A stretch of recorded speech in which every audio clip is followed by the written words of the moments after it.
May mga uwak na umiikot sa ibabaw ng nasusunog na lungsod habang nilalamon ng makapal na usok ang langit. Isang uwak ang lumapag sa tumpok ng mga bangkay at tinuka ang mata mula sa isang malamig na bangkay. Kalaunan, ang paningin nito ay natuon sa iba pang bagay. Sa loob ng isang wasak na gusali, ang mga uwak ay nagpipista sa mga bangkay na nakasandig sa hapagkainan. Nagkalat sa sahig ang mga bangkay at mga guho. Isang binata ang nakatapak sa isang lawan ng sariwang dugo. Tumingin siya sa paligid ng may pangingilabot at nagtaka kung ano ang nangyayari sa kanya. Nanlaki ang kanyang mga mata habang minamasdan ang wasak na lungsod at ang di mabilang na mga bangkay na nakakalat kahit saan. Napagtanto niyang siya ang may gawa ng lahat ng ito, ngunit hindi niya kailanman ninais na mauwi sa ganito ang lahat. Nanginig ang kanyang katawan habang iniisip kung paano nagkagulo ng ganito ang lahat. Biglang may sumiklab na nakasisilaw na liwanag sa paligid niya. Lalong tumindi ang liwanag, habang ang kanyang anino ay humaba palabas patungo sa namimilipit na kadiliman. Pagkatapos ay bigla siyang napabalikwas ng gising. Naupo siya ng tuwid sa kama at nagpakawala ng isang buntong hininga. Iyon na naman ang paulit-ulit na bangungot. Isang anunsyo ang umalingaw-ngaw sa buong pasilidad. Ipinabatid nito sa lahat na isang instruktor ang bibisita sa restricted level Esper number 1,000 at 2 na si Jaiming Juan. Inutusan siyang maghanda agad para sa interogasyon. Pumasok ang instruktor sa silid at napansing gising na rin sa wakas si Ming Juan. Ipinaliwanag niya na mas gusto ng mga nakatataas na alisin ang mga banta bago pa ito maging problema at umaasang mauunawaan ni Ming Juan ang kanilang panig. Idinagdag niya na hindi lahat sa pasilidad ay mapagparaya na tulad niya. Ngumiti ang instruktor at sinabi sa kanya na kung mabilis niyang mauunawaan kung gaano kadelikado ang kanyang kapangyarihan at makikipagtulungan sa investigasyon, magiging madali ang buhay para sa lahat. Nagtanong si Ming Juan kung anong kapangyarihan ang tinutukoy nito. Inakusahan niya sila ng pagdukot sa kanya mula sa ampunan at pagkulong sa loob ng madilim na pasilidad na ito habang laging sinasabing mapanganib ang kanyang kakayahan. Hiniling niyang malaman kung ano talaga ang kanyang kapangyarihan dahil hindi niya ito alam. Tiniyak ng instruktor sa kanya na hindi maaaring magkamali ang kanilang pagsusuri. Inilarawan niya si Ming Juan bilang ang pinakamapanganib na raiding sequence na umiiral, isang taong may potensyal na wasakin ang buong mundo. Umaasa siyang maniniwala si Ming Juan sa kanya. Nabanggit ng instruktor na nakausap niya ang mga tao mula sa dating ampunan ni Ming Juan. Nalaman niya na ang ibang mga bata ay tinatawag si Ming Juan na kakatwa dahil mahilig itong magkulong sa kwarto at balutin ang buong katawan ng tissue paper. Iniulat din ng mga tagapag-alaga na malimit tumakas si Ming Juan papunta sa computer room para maglaro ng games. Nagtanong ang instruktor kung totoo ba ang mga kwentong iyon. Mula sa likod ng reinforced glass, nagtanong si Ming Juan kung talaga bang gustong malaman ng instruktor ang katotohanan. Sumagot ang instruktor na ang pagtuklas sa katotohanan ang mismong dahilan kung bakit niya gustong makausap ito. Hiniling ni Ming Juan na palayain muna siya, at nangakong sasagutin ang bawat tanong pagkatapos nyon. Ibinaba ng instruktor ang kanyang tingin. Pagkatapos ay ipinaliwanag niya na ayon sa kanilang mga pagsusuri, ang kapangyarihan ni Ming Juan ay malamang nakatulad ng sa isang reality manipulation esper. Dahil mahilig si Ming Juan sa video games, naniniwala silang ang kanyang kakayahan ay malamang na magpakita sa anyo ng isang laro. Inakala niya na ang kapangyarihang ito ay maaaring lumikha ng isang mundo o level na parang laro na magsisilbing gabay at susubok sa kanya, upang unti-unti niyang matutunang kontrolin ang kanyang kapangyarihan. Nainis si Ming Juan at nagtanong kung robot lang ba ang instruktor na sumusunod sa isang nakatakdang script. Ano man ang kanyang sabihin, patuloy lang ang lalaki sa pagsasalita sa kanyang sarili. Bumuntong hininga ang instruktor at sinabing hindi pa rin nauunawaan ni Ming Juan ang sitwasyong kinalalagyan niya. Sa pagpapasya na wala ng saysay ang pagpapatuloy ng diskusyon, tinapos niya ang usapan at inutusan si Ming Juan na magpahinga muna. Sinabihan ni Ming Juan ang instruktor na maghintay. Sinabi niya na nauunawaan na niya ang kanyang sitwasyon. Sa katunayan, 1 buwan na ang nakalipas mula nang ikulong nila siya. Pagkatapos ay hiniling niyang malaman kung kailan siya sa wakas papayagang makaalis. Sumagot ang instruktor na kung magpapakabait siya at makikipagtulungan sa kanilang pananaliksik, pag-iisipan nilang palayain siya. O baka payagan siyang makaalis kapag naging nasa hustong gulang na siya. Agad na napagtanto ni Ming Juan na may malaking posibilidad na hindi na siya makakalabas ng buhay sa laboratoryong iyon. Natatakot siya na sa oras na magpasya silang karapat-dapat na siyang umalis, malamang ay patay na siya. Dahil sa matinding galit, isinuntok niya ang kanyang kamao sa salamin. Agad na kumalat ang mga lamat sa ibabaw nito. Sa sandaling iyon, isang mensahe mula sa system ang lumitaw at binati siya bilang Player 1. Tumingala si Ming Juan at pagkatapos ay tuluyang nawasak ang salamin. Natigilan siya sa gulat. Sa sumunod na sandali, natagpuan niya ang kanyang sarili sa loob ng isang kakaibang digital void. Tumingin siya sa paligid at nagtaka kung nasaan na siya. Bigla niyang naalala ang sinabi ng instruktor tungkol sa kanyang kapangyarihan na malamang ay maging anyong laro. Agad na naunawaan ni Ming Juan na ang espasyong ito ang kanyang kapangyarihan. Isang notifikasyon mula sa system ang lumitaw na nag-aanunsyong matagumpay nang na-load ang Infinite Splitting Game. Nagsimula na ang bahagi ng paglikha ng karakter. Mabilis na nagtipon-tipon ang mga serye ng data at bumuo ng isang malaking interface. Ipinaliwanag ng system na ang mga Esper ay isa sa tatlong pangunahing superhuman race. Nagtataglay sila ng mga natatanging kapangyarihan na malaki ang impluensya ng kanilang pagpapalaki at mga karanasan sa buhay. Ang unang profile na naload ay sa ilalim ng pangalang Guwenyu, isang 11 taong gulang na batang Asyano na may rank na base attributes sa lakas, bilis, at espiritu. Inilarawan siya ng profile bilang isang mag-aaral sa Leijing High School na naninirahan sa kabisera ng Dragon Country. Isang araw, bigla niyang nagising ang kakayahang lumikha at kumontrol ng mga pitch black restraint strap.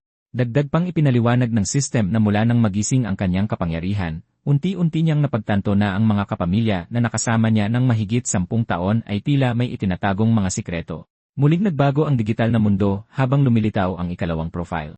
Ipinakita ng system ang isa pang opsyon ng karakter na kabilang sa race na kilala bilang Anomaly Envoy. Ang mga miyembro ng race na ito ay maaaring makakuha ng mga anomaly fragment mula sa mga lihim na lupain at gamitin ang mga kapangyarihang nakatala sa isang anomaly catalog para makipaglaban. Ang ikalawang profile ay kay Andre, isang 16 na taong gulang na lalaking Caucasian. Nagtataglay siya ng rank na lakas, rank na bilis, rank na espiritu, at panimulang kabuang rating na F++. Nakatira siya sa kabisera ng Denmark at nangarap na ng mga kakatwang kwento at pambihirang pakikipagsapalaran mula pa noong bata siya. Isang araw, nakatanggap siya ng imbitasyon mula sa Miniature Garden in the Mind na nagdala sa kanya sa mundo ng mga Anomaly Envoy. Inatasan ng system si Player 1 na pumili ng isa sa dalawang identity file bilang kanyang unang game character sa totoong mundo. May tiwalang umiti si Mingwan at pinili ang Esper na si Guwenyu. Kinumpirma ng system ang kanyang pinili at inutusan siyang pumili ng cultivation route. Ang mga pagpipilian ay Hero, Villain, at Morally Gray. Pinili niya ang Morally Gray na landas. Kinilala ng system ang kanyang pinili at nagsimulang bumuo ng isang natatanging cultivation system para sa karakter. Pagkatapos ay nagsimula itong likhain ang kanyang unang game character sa totoong mundo habang sabay na ginagawang mukhang lohikal ang pag-iral ng karakter na ito. Habang nagpapatuloy ang paglikha, naalala ni Juan na nagmula siya sa isang ampunan sa Lijiang. Napagtanto niya na maaari niyang gamitin ang karakter na ito para imbestigahan ang organisasyong responsable sa pagdakip sa kanya. At sa pagpili ng Morally Gray na landas, ang karakter na gumagala sa pagitan ng puwersa ng liwanag at dilim ay magkakaroon ng mas maraming pagkakataon na makakalap ng mahalagang impormasyon. Naghahanda na ang system na i-deploy ang karakter sa Lijiang, Dragon Country, at sinimulan na ang huling countdown. Nang umabot ang countdown sa isa, nilamon ng kadiliman ang lahat. Dahan-dahan niyang iminulat ang kanyang mga mata at agad na naramdaman ang init ng sikat ng araw sa kanyang balat. Tumulog ang kampana ng paaralan. Nagdiwang ang mga estudyante dahil opisyal na nagsimula ang bakasyon sa tag-init.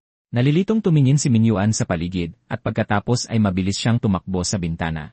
Nang makatingin siya sa labas, natigilan siya. Napagtanto niya na sa wakas ay nakikita na niya muli ang mundo sa labas. Bakas ang pagkagulat sa kanyang mukha. Talagang nakatakas na siya. Bigla na lang may umakbay sa balikat ni Wenyu na ikinagulat niya. Ito si Li Qingping, ang matalik na kaibigan ni Guwenyu. Nagtanong si Qingping kung gusto niyang pumunta sa bahay nila mamaya. Biglang lumitaw ang isang notifikasyon mula sa system na nagbababala na niloload na ang mga alaala ni player character number 1 na si Guwenyu. Pinayuhan siya nito na maghanda para sa biglaang pagbuhos ng napakaraming alaala. Napaunggol si Wenyu habang bumabaha ang napakaraming alaala sa kanyang isipan na ikinagulat ni Qingping. Ipinagpatuloy ng sistema ang paglilipat ng mga alaala ng karakter ng direkta sa kanyang ulo. Tinanong ni Qingping kung maayos lang ba siya. Matapos ang proseso, kinumpirma ng sistema na tapos na ang pagkarga ng alaala. Siniguro ni Wenyu kay Qingping na maayos lang siya. Ipinaliwanag niya na sumasakit lang ang kanyang ulo dahil masyado siyang matagal na nakatulog. Kinuha niya ang kanyang bag pampaaralan at sinabing mayroon siyang mahalagang gagawin ngayong araw. Nangako siyang bibisitahin si Qingping mamaya kapag nagkaroon na siya ng libreng oras. Nagpaalam si Wenyu at naglakad palayo na iniwang lubos na nalilito si Qingping. Ipinaalala ni Qingping sa kanya na kasisimula pa lang ng bakasyon sa tag-init at marami pa silang oras. Tinawag siya ni Qingping at tinanong kung saan siya pupunta. Umakyat si Wenyu sa hagdanan. Tinulak niya ang pinto ng rooftop at inihagis ang kanyang bag sa sahig, pagkatapos ay tumakbo siya sa buong rooftop ng may pananabik. Sa wakas, tinanggap niya na talagang nakatakas na siya at ang lahat sa paligid niya ay totoo. Nakatingin sa lungsod sa ibaba. Napagtanto niya na talagang nakabalik na siya sa Lijiang. Namangha siya sa katotohanang umasa siya sa sariling kapangyarihan para makabalik dito. Habang nakatitig sa skyline ng lungsod, nagtaka siya kung ang phenomenon bang ito ay maituturing na pagsapi o paglikha. Nagpasok ba siya ng isang ganap na bagong tao sa kasaysayan ng mundo? Iniisip ang butterfly effect, naunawaan niya na kahit ang pinakamaliit na pagbabago ay maaaring magdulot ng malalaking bunga sa buong mundo. Sa huli, napagpasyahan niya na ang ideya ng pag-brainwash sa buong planeta gamit ang kanyang kakayahan ay marahil medyo sadyang katawa-tawa. Napangiti si Wenyu sa sarili, napagtanto niya na kung may sinumang makatuklas sa tunay na kalikasan ng kanyang kapangyarihan, hindi na kailanman papayagang makaalis ang kanyang orihinal na katawan sa laboratorio. Gamit ang mga alaalang kakapasok lang sa kanyang isipan, nagsimula niyang maunawaan ang eksaktong kalikasan ng kapangyarihan ng katawang ito. Naglakad siya patungo sa gilid ng rooftop, pagkatapos ay walang pag-aalinlangang tumalon. Maitim na hamog ang lumabas mula sa kanyang mga braso. Nag-focus siya at pinagana ang mga itim na panaling panggapos. Ang itim na enerhiya ay bumalot sa kanyang katawan at nag-angat sa kanya sa hangin. Pinatatag ni Wenyu ang kanyang sarili at pinagmasdan kung gaano kabilis tumugon ang mga aninong panali sa kanyang mga galaw. Sa isang pitik ng kanyang pulso, tinipon niya ang madilim na enerhiya sa kanyang mga kamay at sinubukan ang kontrol nito. Pagkatapos ay tumalon siya pasulong at inilunsad ang sarili sa skyline ng lungsod. Isang galamay ang bumaril pababa at kumapit sa isang malapit na gusali. Gamit ang momentum, walang hirap siyang nag-swing sa pagitan ng mga skyscraper. Napansin ng mga tao sa kalsada ang isang bagay na gumagalaw sa itaas nila. Ang ilan ay nagtaka kung isa ba itong Ife. Binaliwala naman ito ng iba sa pagsasabing baka namamalikmata lang sila. Hindi mapigilan ni Wenyu na tamasahin ang pakiramdam. Bagamat ang kakayahan ay tinatawag na pitch black restraint straps, parang kombinasyon ito ni na Spider-Man at Venom. Ginamit niya ang madilim na enerhiya para makipagkarera sa mga rooftop nang may bilis na hindi kapanipaniwala. Sa huli, nakarating siya sa bahay ampunan ng Lijiang. Matapos makumpirmang nakatayo pa rin ang gusali sa eksaktong lugar na naalala niya ang lahat ng gabing ginugol niya sa pagtitig sa labas ng bintana ng atik sa malayo, ng angarap tungkol sa mundo sa labas. Noon, hindi siya kailanman nakahakbang lampas sa bakuran ng bahay ampunan. Ang mga alaala ay nag-iwan sa kanya na nakatayo doon sa katahimikan habang nakatitig sa lupa. Sa huli, tumalikod siya at umalis. Maya-maya, nakarating siya sa Lijin Diamay Residential Compound. Ito ang tahanan ng kanyang kasalukuyang katawan. Ang konsepto ay tila banyaga sa kanya dahil hindi pa niya naranasan kung paano magkaroon ng pamilya. Ayon sa mga alaalang natanggap niya, ang sambahayan ay binubuo ng kanyang mga magulang, kanyang kuya, kanyang nakababatang kapatid na babae, at siya mismo bilang si Gu Wenyu. Gayunpaman, 5 taon na ang nakalilipas, ang kanyang ina na si Su Ying ay hindi sinasadyang napatay ng Rainbow Wings, isang piling organisasyon ng mga taong may kapangyarihan na kaanib ng United Nations. Matapos ang paulit-ulit na apela na walang kinahantungan, unti-unting nawala ng pag-asa ang kanyang ama na si Gu Zuming at hindi na nakauwi sa bahay sa nakalipas na 2 taon.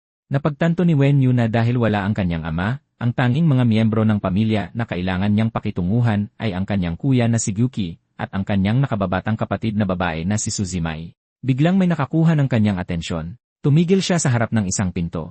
Isang kumikinang na panel ng sistema ang biglang lumitaw sa ibabaw ng hawakan ng pinto.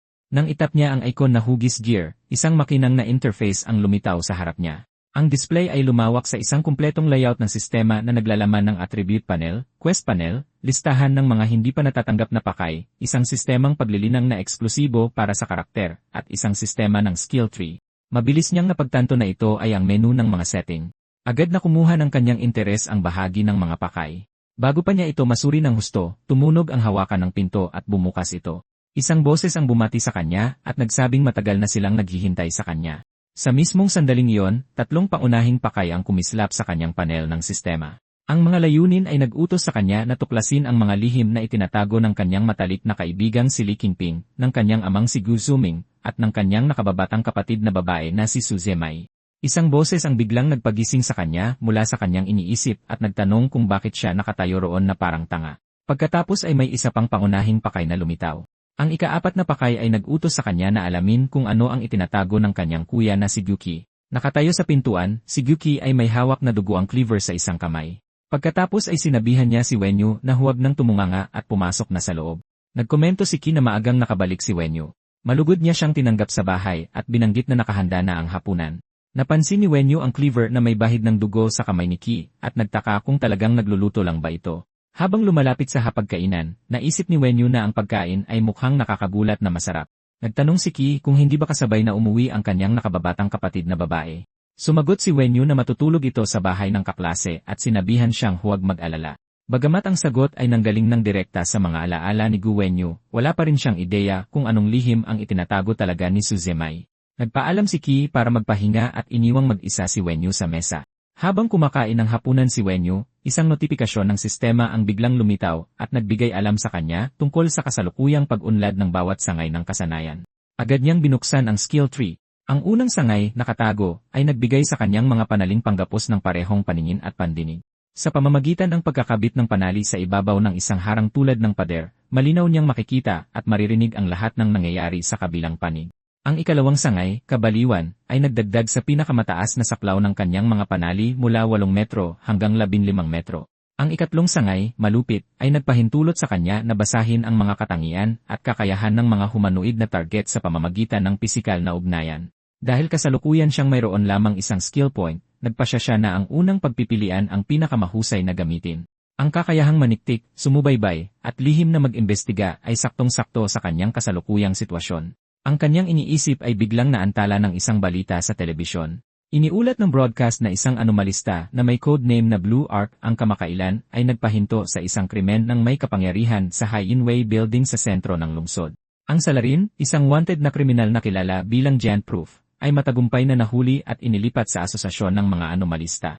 Habang matamang nanonood ng ulat, naalala niya na ang mga anomalista ang karaniwang tawag sa mga taong may kapangyarihan na kaanib ng mga opisyal na organisasyon. Karamihan sa kanila ay nagtatrabaho sa ilalim ng lokal na asosasyon ng mga anomalista. Nakilala rin niya na si Blue RC ay isa sa pinakamahuhusay na anomalista sa Lijiang. Ang pagsasakatotohanan ng iyon ay nagpaisip sa kanya kung ang organisasyong nagkulong sa kanyang orihinal na katawan ay ang asosasyon nga ba ng mga anomalista. Isantabi ang isiping iyon, bumalik siya sa sistema at ginamit ang kanyang skill point para i-unlock ang kakayahan sa nakatabong sangay, ang pakiramdam ng panaling panggapos. Ipinaalam sa kanya ng sistema na ang pahintulot na matutunan ang susunod na kasanayan sa sangay ay matagumpay na na-unlock. Bigla niyang naramdaman ang buong layout ng silid. Pakiramdam niya ay tila isang kumpletong mapa ng lugar ang direktang ipinakita sa kanyang isipan. Napagtanto niya na sa isang iisipin lang, maaari na niyang silipin ang halos anumang lugar na gusto niya. Ipinaalam sa kanya ng sistema na nakatanggap siya ng mga gantimpala sa pakay. Kasama sa mga gantimpala ang isang splitting point, isang skill point, at isang attribute point. Ipinaliwanag ng sistema na ang mga splitting point ay maaaring gamitin upang lumikha ng mga bagong karakter sa laro sa totoong mundo. Ang mga skill point ay ginamit upang bumuo ng skill tree ng karakter, habang ang mga attribute point ay maaaring ilagay sa character panel para mapabuti ang base stats. Mabilis na napagtanto ni Wenyu kung ano ang ibig sabihin nito. Sa hinaharap, magagawa na niyang kontrolin ang maraming karakter sa laro ng sabay-sabay. Bigla siyang may narinig na nakikipag-usap kay Blue RC gamit ang isang walkie-talkie. Iniulat sa mensahe ang isang bagong misyon tungkol sa isang kriminal na may kapangyarihan sa Legion Square. Ang codename ng target ay Green Wings, at agad na napagtanto ni Wenyu na ang transmisyong iyon ay galing sa silid ni Gyuki. Sa loob ng silid, nagreklamo si Ki na mayroon na namang bagong misyon. Humingi siya ng pahinga, at sinabing kapabalik lang niya sa bahay para magpahinga matapos masugatan sa pakikipaglaban sa isa pang kriminal na may kapangyarihan. Dumadaloy pa rin ang dugo sa mga sariwang sugat sa kanyang mga braso. Sumagot ang nasa kabilang linya na sadyang napakarami lang talaga niyang kaaway. Si Blue Ars mismo ang hiniling ni Green Wings matapos kumuha ng isang grupo ng mga bihag. At sa bawat 10 minutong hindi pagpapakita ni Blue RC, papatayin ni Green Wings ang isang bihag. Mukhang inis na inis si Ki. Wala siyang ibang magagawa kundi ang tumayo. Pagkatapos ay isinuot na niya ang kanyang Blue Ars suit. Noong nalaman mong nakakatuwa ang sitwasyon, si Blue Ars pala ay ang sarili niyang kuya, si Gukie. Pinamadali ng dispatcher si Blue Ars. Nagbabala sila na naghahanda na ang mga kriminal na patayin ang unang bihag, at ang isang pampublikong pagbitay ay makakasira ng husto sa reputasyon ng kanilang lokal na sangay. Habang suot ang kanyang armor, sumagot si Ki na naintindihan niya. Inutusan ni Ki ang kanyang team sa communication channel na patagalin ang kalaban at protektahan ang mga bihag hanggang sa makarating siya. Pagkatapos ay mabilis siyang humarurot sa buong lungsod. Namangha si Wenyu na nagagawa pa rin kumilos ni Ki ng ganoon kabilis sa kabila ng kanyang mga sugat. Biglang lumitaw ang isang notification mula sa system na nagpapatunay na tapos na ang unang main quest matapos niyang matuklasan ang lihim ni Gyuki. Agad namang may lumitaw na bagong main quest pagkatapos niyon. Inutusan siya ng system na bumuo ng pakikipagtulungan kay Blue Ars at gumawa ng mga koneksyon sa loob ng Anomalous Association. Nagreklamo si Wenyu na pinipilit siya ng system sa isang napakagulong sitwasyon. Dakong alas 10:20 ng gabi, ganap ng pinalibutan ng mga pulis ang Legion Square sa sentro ng lungsod. Lahat ay balisang naghihintay sa pagdating ni Blue RC. Nagulat ng live ang isang reporter na nagpapaliwanag na lalong nagiging bayolente si Green Wings, kaya naman nalalagay sa panganib ang mga bihag. Walang kaalam-alam ang mga otoridad kung makakarating ba sa tamang oras si Blue RC. Sa loob ng gusaling sinakop, isang takot na bata ang mahigpit na kumapit sa kanyang ina. Pinalibutan ng mga armadong kriminal ang mga bihag. Samantala, ang halimaw na kontrabidang kilala bilang si Green Wings ay lumulutang sa himpapawid at malakas na hiniling na magpakita si Blue RC. Nagbanta siyang papatayin ang unang bihag kung hindi sisipot ang bayani sa loob ng 10 segundo. Pagkatapos ay nagsimula na siyang mag-countdown. 10, 9, 8. Umalinggaw ang kanyang boses sa buong square, pero walang sumasagot. Nang umabot na sa 2 ang bilang, isang figura ang biglang lumitaw sa harap niya. Dumating na si Blue RC. Ngumisi si Green Wings at mapang-uyam na sinalubong ang minamahal na bayani ng Legion City. Agad na tinanong ni Blue RC kung ano ang gusto niya. Nagpanukala ng isang palitan si Green Wings. Kung susuko si Blue RC at sasama agad sa kanya, pakakawalan niya ang lahat ng mga bihag. Walang pag-aalinlangang tinanggihan ni Blue RC ang alok. Ipinahayag niya na ililigtas muna niya ang mga bihag bago arestuhin si Green Wings. Tumawa si Green Wings. Pagkatapos ay isiniwalat niya na may mga bombang nakakabit na sa mga bihag. Dahil alam niyang mas mabilis si Blue RC kaysa sa kanyang mga tauhan, pinaghandaan niya ng husto ang mismong sitwasyong ito. Ipinaliwanag pa niya na may mga kasabwat na nakatago sa karamihan na may dalang mga detonator. Sa sandaling gumalaw si Blue RC, pasasabugin nila ang mga ito at papatayin ang lahat. Tinuya siya ni Green Wings sa pagsasabing ang ilang patay na bihag ay wala lang dapat sa isang bayaning tulad niya. Napadiin ang kamao ni Blue RC sa tindi ng galit at inis. Sugatan pa rin ang kanyang katawan mula sa naunang pakikipaglaban. Sa normal na kalagayan, magtitiwala siyang maaalis niya ang mga bomba bago pa man makakilos ang mga kasabwat. Ngunit sa kalagayan niya ngayon, hindi niya ito masisiguro. Nakiusap ang isa sa mga bihag kay Blue RC na huwag sumuko. Agad na inutusan ni Green Wings ang bihag na tumahimik. Napaurong ang bata sa matinding takot. Pagkatapos ay idineklara ni Green Wings na tuluyan na siyang nawala ng pasensya. Dahil patuloy na nag-aalinlangan si Blue RC, inutusan niya ang isa sa kanyang mga kasabwat na pasabugin ang mga bomba. Desperadong sumigaw si Blue RC na huwag niyang gawin yon. Biglang nagmukhang nalilito si Green Wings. Walang sinuman sa kanyang mga tauhan ang sumagot. Nalaglag ang baril mula sa kamay ng isang kasabwat at tumunog ito sa sahig. May mga dark purple na gapos na mahigpit na nakapulupot sa leg ng lalaki. Parehong natulala sina Blue RC at Green Wings. Pagkatapos ay napasigaw sa takot ang mga natitirang kasabwat ng may parehong mga gapos na pumulupot sa kanila at binuhat sila sa ere. Nakatitig sa itaas ang mga bihag ng may pagkalito. Doon, nakabitin ng pabaligtad mula sa kisem, ay si Wenyu. Nakasuot siya ng maskarang costume at napapalibutan ng umiikot na dark purple energy. Isang ngisi ang gumuhit sa kanyang mukha habang nakatingin sa ibaba sa mga kriminal. Ngayong nabunyag na ang pagkakakilanlan ni Gukie bilang si Blue RC, dumating si Jaiming Huan sa tamang pagkakataon para iligtas ang mga bihag. Hiningi ni Green Wings na malaman kung ang estranghero ba ay kabilang sa team ni Blue RC. Nagbanta siyang pasasabugin ang mga bomba sa mga bihag kung may sinumang gagawa ng padalos-dalos na galaw. Agad na sumagot si Blue RC na hindi nila kasama ang estranghero. Nagbabala si Green Wings sa bagong dating na lumayo, kundi ay pasasabugin niya ang mga ito. Inulit ni Blue RC na wala siyang koneksyon dito. Pagkatapos ay hiningi ng kontrabida na malaman ang pagkakakilanlan ng estranghero. Sa sandaling yon, lumitaw ang isang notification mula sa system. Ipinabatid nito kay Wenyu na ang exclusive cultivation system ng kanyang karakter ay ang Social Superstar System. Sa pamamagitan ng pagbuo ng pakikipagtulungan sa mga superhuman, makakakuha siya ng mga reward gamit ang exclusive cultivation path na ito.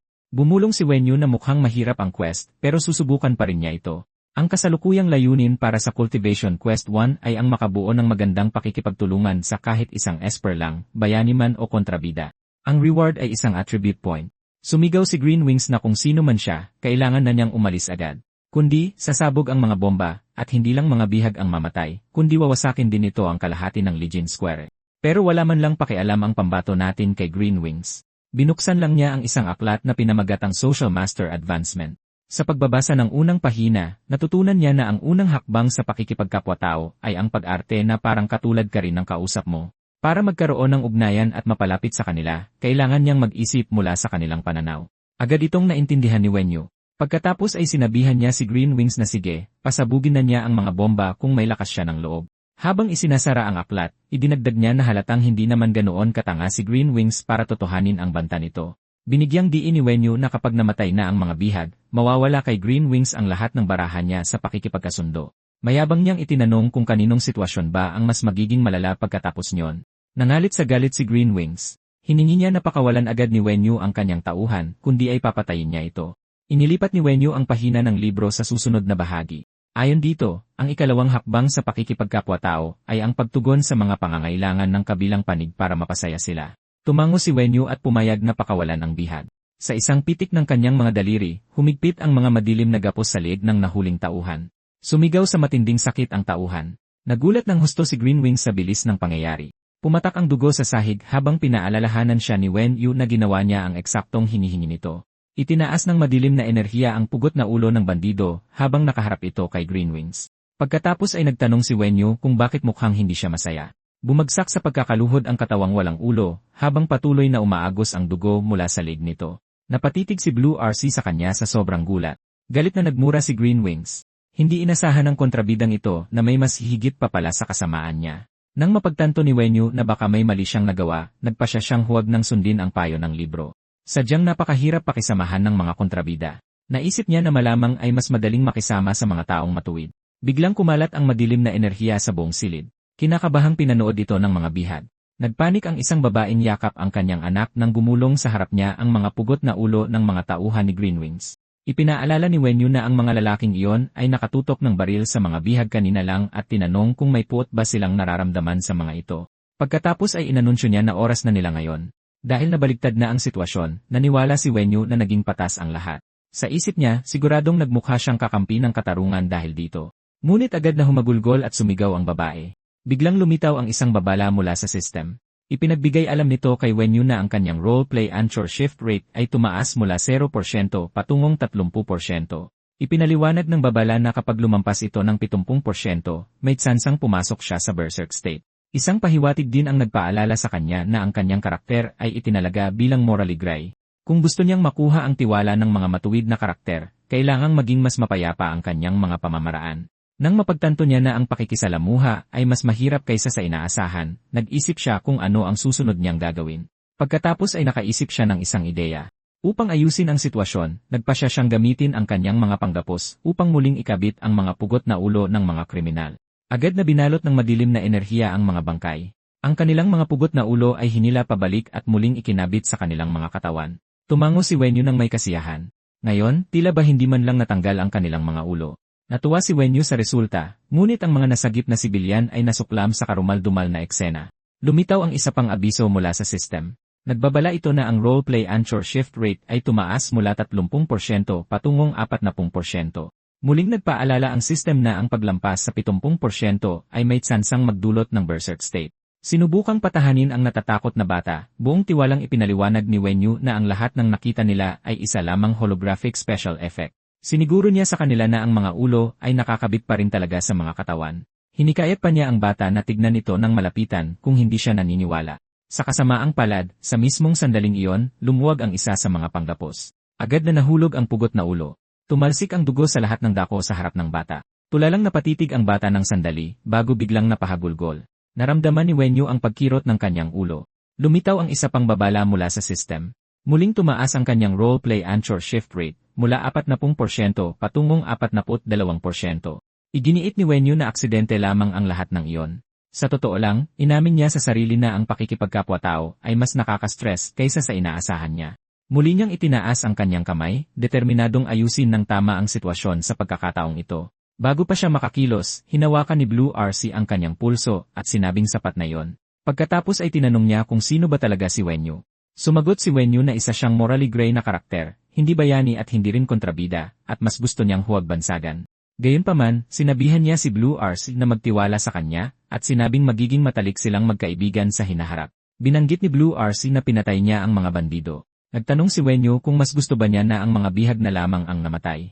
Matatag na sumagot si Blue RC na ang pagpatay ay pagpatay pa rin at kailangang harapin ni Wen Yu ang batas. Nabagot si Wen Yu sa sagot at inakalang sinasabi lamang niya yon dahil nakatutok pa ang mga kamera. Iminungkahi niyang mag-usap sila ng pribado. Tinipon ni Wen Yu ang kanyang enerhiya sa isang maliit na orb at inihagis ito kay Blue RC. Nasalo ito ni Blue RC. Nagtanong si Wen Yu kung handa ba siyang makipagkita. Humakbang siya palayo sa gilid at habang nahuhulog, sinabi niya kay Blue RC na ang muli nilang pagkikita ay nakasalalay sa pasya nito. Pinanood na lamang siya ni Blue RC habang lumalayo. Napatingin siya sa madilim na lilang orb na nasa kanyang kamay. Nagbago ang anyo ng madilim na enerhiya at naging isang pana na nakaturo sa isang malayong lugar. Nainis si Greenwings dahil binaliwala siya na parang hindi siya umiiral. Pinayuhan siya ni Blue RC na sumuko ng mapayapa, lalo na't napatumba na ng kanyang mga kasamahan ang 5 kasabwat sa rooftop at nakuha na ang mga detonator. Idinagdag pa niya na ang buong lugar ay napapaligiran na ng mga miyembro ng Anomalous Association at hindi na siya makakatakas. Binanggit ni Green Wings ang mga bihag at iginiit na may alas pa siya sa kanyang kamay. Hindi niya alam na matagal na siyang napapaligiran. Sinabihan siya ni Blue Ars na tumingin ng mabuti sa paligid. Natigilan si Green Wings nang mapagtanto niyang wala na palang tao sa paligid. Dahil sa pagkakatantong iyon, malakas siyang napamura. Tapos na ang laro. Pagkalipas ng 1 minuto, humarurot ang asul na kidlat sa mga kalye. Humabol si Blue RC sa isang tao nang may pambihirang bilis. Bigla siyang huminto at nagsabi, lumabas ka. Isang pag-ikot ng madilim na enerhiya ang lumitaw, at isang boses ang nagsabing alam niyang susundan siya ni Blue RC. Lumabas si Wenyu ng patiwarik mula sa kadiliman. Iginiit ni Blue RC na malaman ang kanyang pagkatao. Sumagot si Wenyu na sa ngayon ay wala pa siyang code name o tunay na pangalan, ngunit sigurado siyang magkakaroon din siya nito. Idinagdag niya na bahagi ito ng kagandahan ng pagiging tanyag dahil gagawa ang mga tao ng iba't ibang alias dahil sa pagmamahal o takot. Tinimanong niya si Blue RC kung curious ba ito sa binabasa niya. Ipinakita niya ang isang lumang balita tungkol sa trahedya 5 taon na ang nakalipas kung saan isang ina ang napatay ng Anomalous Association. Ipinaliwanag niya na ang nagdadalamhating ama ay paulit-ulit na nagsampa ng kaso, ngunit nabigo, at hindi man lang nalaman ang salarin dahil kabilang ito sa Rainbow Wings, isang lihim na organisasyon. Pagkatapos ay tinawag niya si Blue RC sa tunay nitong pangalan, Guki. Inihayag ni Wenyu na 13 taong gulang pa lamang si Ki nang makita niyang mamatay ang kanyang ina sa harap mismo ng kanyang mga mata. Halatang nayanig si Ki sa narinig. Nagpahayag ng pakikiramay si Wenyu para kay Ki, na lumaking walang pagmamahal ng isang ina. Sinabi niya na simula noon, may dala ng matinding puot si Ki laban sa mga anomalist na umaabuso sa kapangyarihan habang nagkukunwaring makatarungan. Nagpatuloy siya sa pagpapaliwanag na ang masakit na nakaraang ito ang mismong dahilan kung bakit naging anomalist si Ki. Sinabi niya na nais ni Ki na makakuha ng sapat na katanyagan sa Anomalist Association upang makapasok sa pinakaloob na hanay ng Rainbow Wings. Ang tanging layunin niya ay mahanap ang anomalist na basta na lamang kumitil sa buhay ng kanyang ina. Binaliwala ni Ki ang lahat bilang puro kalokohan, bagaman hindi namamalayang nagdangalit ang kanyang mga kamao. Nagmungkahi si Wenyu ng isang pakikipagtulungan. Nangako siyang tutulungan si Ki na makasali sa Rainbow Wings at mahanap ang taong responsable sa pagkamatay ng ina nito. Idinagdag pa niya na magkasama, maisasagawa nila ang isang marinal na paghihiganti. Sinabi ni Wenyu na bilang kapalit, kailangan lamang niya ang tulong ni Ki sa isang maliit na bagay. Iginiit ni Ki na malaman kung ano ang bagay na yon. Sa halip na sumagot, sinabi ni Wenyu na mas mabuting manatili itong lihim, dahil ang pag-alam dito ay maaaring magdulot ng kapahamakan. Idinagdag niya na magiging napakaaktibo niya sa lungsod at nakiusap kay Ki na bantayan siya mula ngayon. Sinabihan siya ni Chai Yen na maghintay at iginiit na malaman kung paano nito nalaman ang kanyang tunay na pagkakakilanlan. Simple lang ang naging tugon ni Wenyu. Sinabi niya na nakikita niya ang tunay na mukhang nakatago sa likod ng bawat maskara. Para kay Ki, isang malaking kahangalan ang sinabi nito. Sa galit niya, pinakawalan niya ang kanyang kapangyarihan at tinanong si Wenyu kung seryoso ba itong naniniwalang hindi siya nito kayang pabagsakin. Agad na naalerto si Wenyu. Biglang nagpakawala si Blue RC ng isang sorpresang atake kay Wenyu gamit ang isang malakas na banat. Ang banggaang iyon ay nagdulot ng isang napakalakas na pagsabog ng enerhiya. Tumalon pa atras si Wenyu at sinabihan si Blue RC na itigil na ang pagpapakitang gilas. Itinuro niya ang malalalim na sugat sa baywang at leg ni Blue RC at sinabing mas makabubuting magpagamot na agad ito. Pagkatapos ay bigla siyang naglaho at nagpaalam kay Blue RC. Hindi nagtagal, bumuhos ang malakas na ulan sa buong lungsod. Tahimik na nakatayo si Blue RC sa gitna ng unos habang tumutulo ang dugo mula sa kanyang kamay. Samantala, kumulob ng malakas sa itaas ng Gimai Residential Compound habang ang mga kidlat ay nagbibigay liwanag sa kalangitan. May pumasok sa loob. Napansin ni Wenyu na hindi pa rin bumabalik si Blue RC. Alam niyang hindi ito madali para sa kanya, lalo na't mayroon siyang malalang sugat habang tinutupad pa rin ang kanyang misyon. Sa sandaling iyon, isang system notification ang lumitaw sa harap ni Wenyu. Sa ikalawang yugto ng main quest, kailangan niyang makipagtulungan kay Blue Ars at bumuo ng mga koneksyon sa loob ng Anomalous Association. Hindi pa tapos ang misyon. Pakiramdam niya ay halos imposible nang makuha ang tiwala ni Blue RC. Gayunpaman, may nakuha pa rin siya. Ang unang yugto ng main quest, ang pag-imbestiga sa lihim ni Chai, ay opisyal na ring natapos. Bilang gantimpala, nakatanggap siya ng isang splitting point, isang skill point, at isang attribute point. Habang nakaupo sa kanyang kama na napapalibutan ng mga holographic screen, naisip niya kung anong palayaw ang ibibigay sa kanya ng publiko. Inisip niyang baka tawagin siyang alien o baliw na puro benda. Taos puso siyang umaasa na hindi siya bibigyan ng isang baduy na palayaw. Nang sandaling iyon, pinagsisihan niya na hindi siya nakaisip ng maayos na code name noon pa lang. Binuksan ni Wenyu ang kanyang character status window. Si Gu Wenyu ay isang 17 taong gulang na Esper-type character na may overall evaluation na si rank. Ang kanyang lakas, bilis, at spirit attributes ay pawang nasa si rank, kaya siya ay isang balanseng ngunit karaniwang mandirigma lamang. Dahil sa sumisikat niyang pangalan sa totoong mundo, ipinaalam sa kanya ng system na malapit na siyang makatanggap ng palayaw. Wala pa siyang event card sa ngayon at mayroon siyang isang hindi nagagamit na attribute point para itaas ang kanyang stats. Ang buong system ay nagpapaalala sa kanya ng isang online game. Sinuri niya ang kanyang mga opsyon, alam niyang maaari niyang ilagay ang punto sa lakas, bilis, o spirit. Ang pagpapataas ng lakas ay magpapabuti sa kanyang pisikal na pangangatawan at magpapatindi sa puwersa ng kanyang restraint traps. Ang pagpapataas naman ng bilis ay magpapabilis sa kanyang neural reaction at sa bilis ng paglabas ng kanyang restraint traps. At ang pagpapataas ng spirit ay magpapatibay sa kanyang mental power at sa tibay ng kanyang restraint traps. Sa mundo ng sining ng pakikipaglaban, bilis ang madalas na nagdidikta ng panalo. Kaya naman, inilaan niya ang puntos sa bilis. Hindi lamang ito magbibigay sa kanya ng pagkakataong makauna sa pag-atake, mababawasan din ito ang tsansang mapatay siya agad. Ipinakita ng system na ang kanyang speed attribute ay tumaas mula sa rank patungong C+ rank, habang ang lakas at spirit ay nanatili sa C rank. Pagkatapos nito, binuksan niya ang character skill tree. Pumasok siya sa isang digital grid. Isang ginintuang sinag ng liwanag ang tumama sa gitna.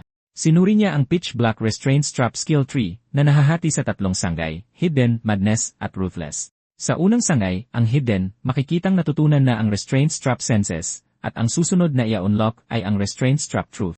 Ang ikalawang sangay, ang madness, ay patungo sa skill na tinatawag na restraint strap extension, habang ang ikatlo, ang ruthless, ay patungo sa restraint strap detection.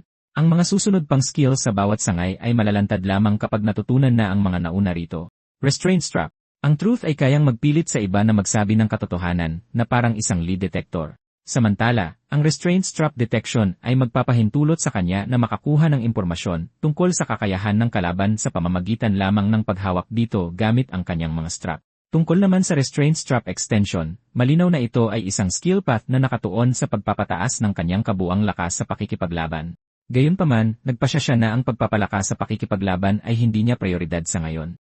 Sa halip, nag-focus siya sa paghahanap ng mga paraan upang maprotektahan ang kanyang buhay at makakalap ng mahahalagang impormasyon. Ginamit niya ang isang skill point para matutunan ang restraint strap detection mula sa ruthless branch na nagbigay sa kanya ng kakayahang agad na mabasa ang katangian at kakayahan ng sinumang tao o nilalang na kanyang mahahawakan.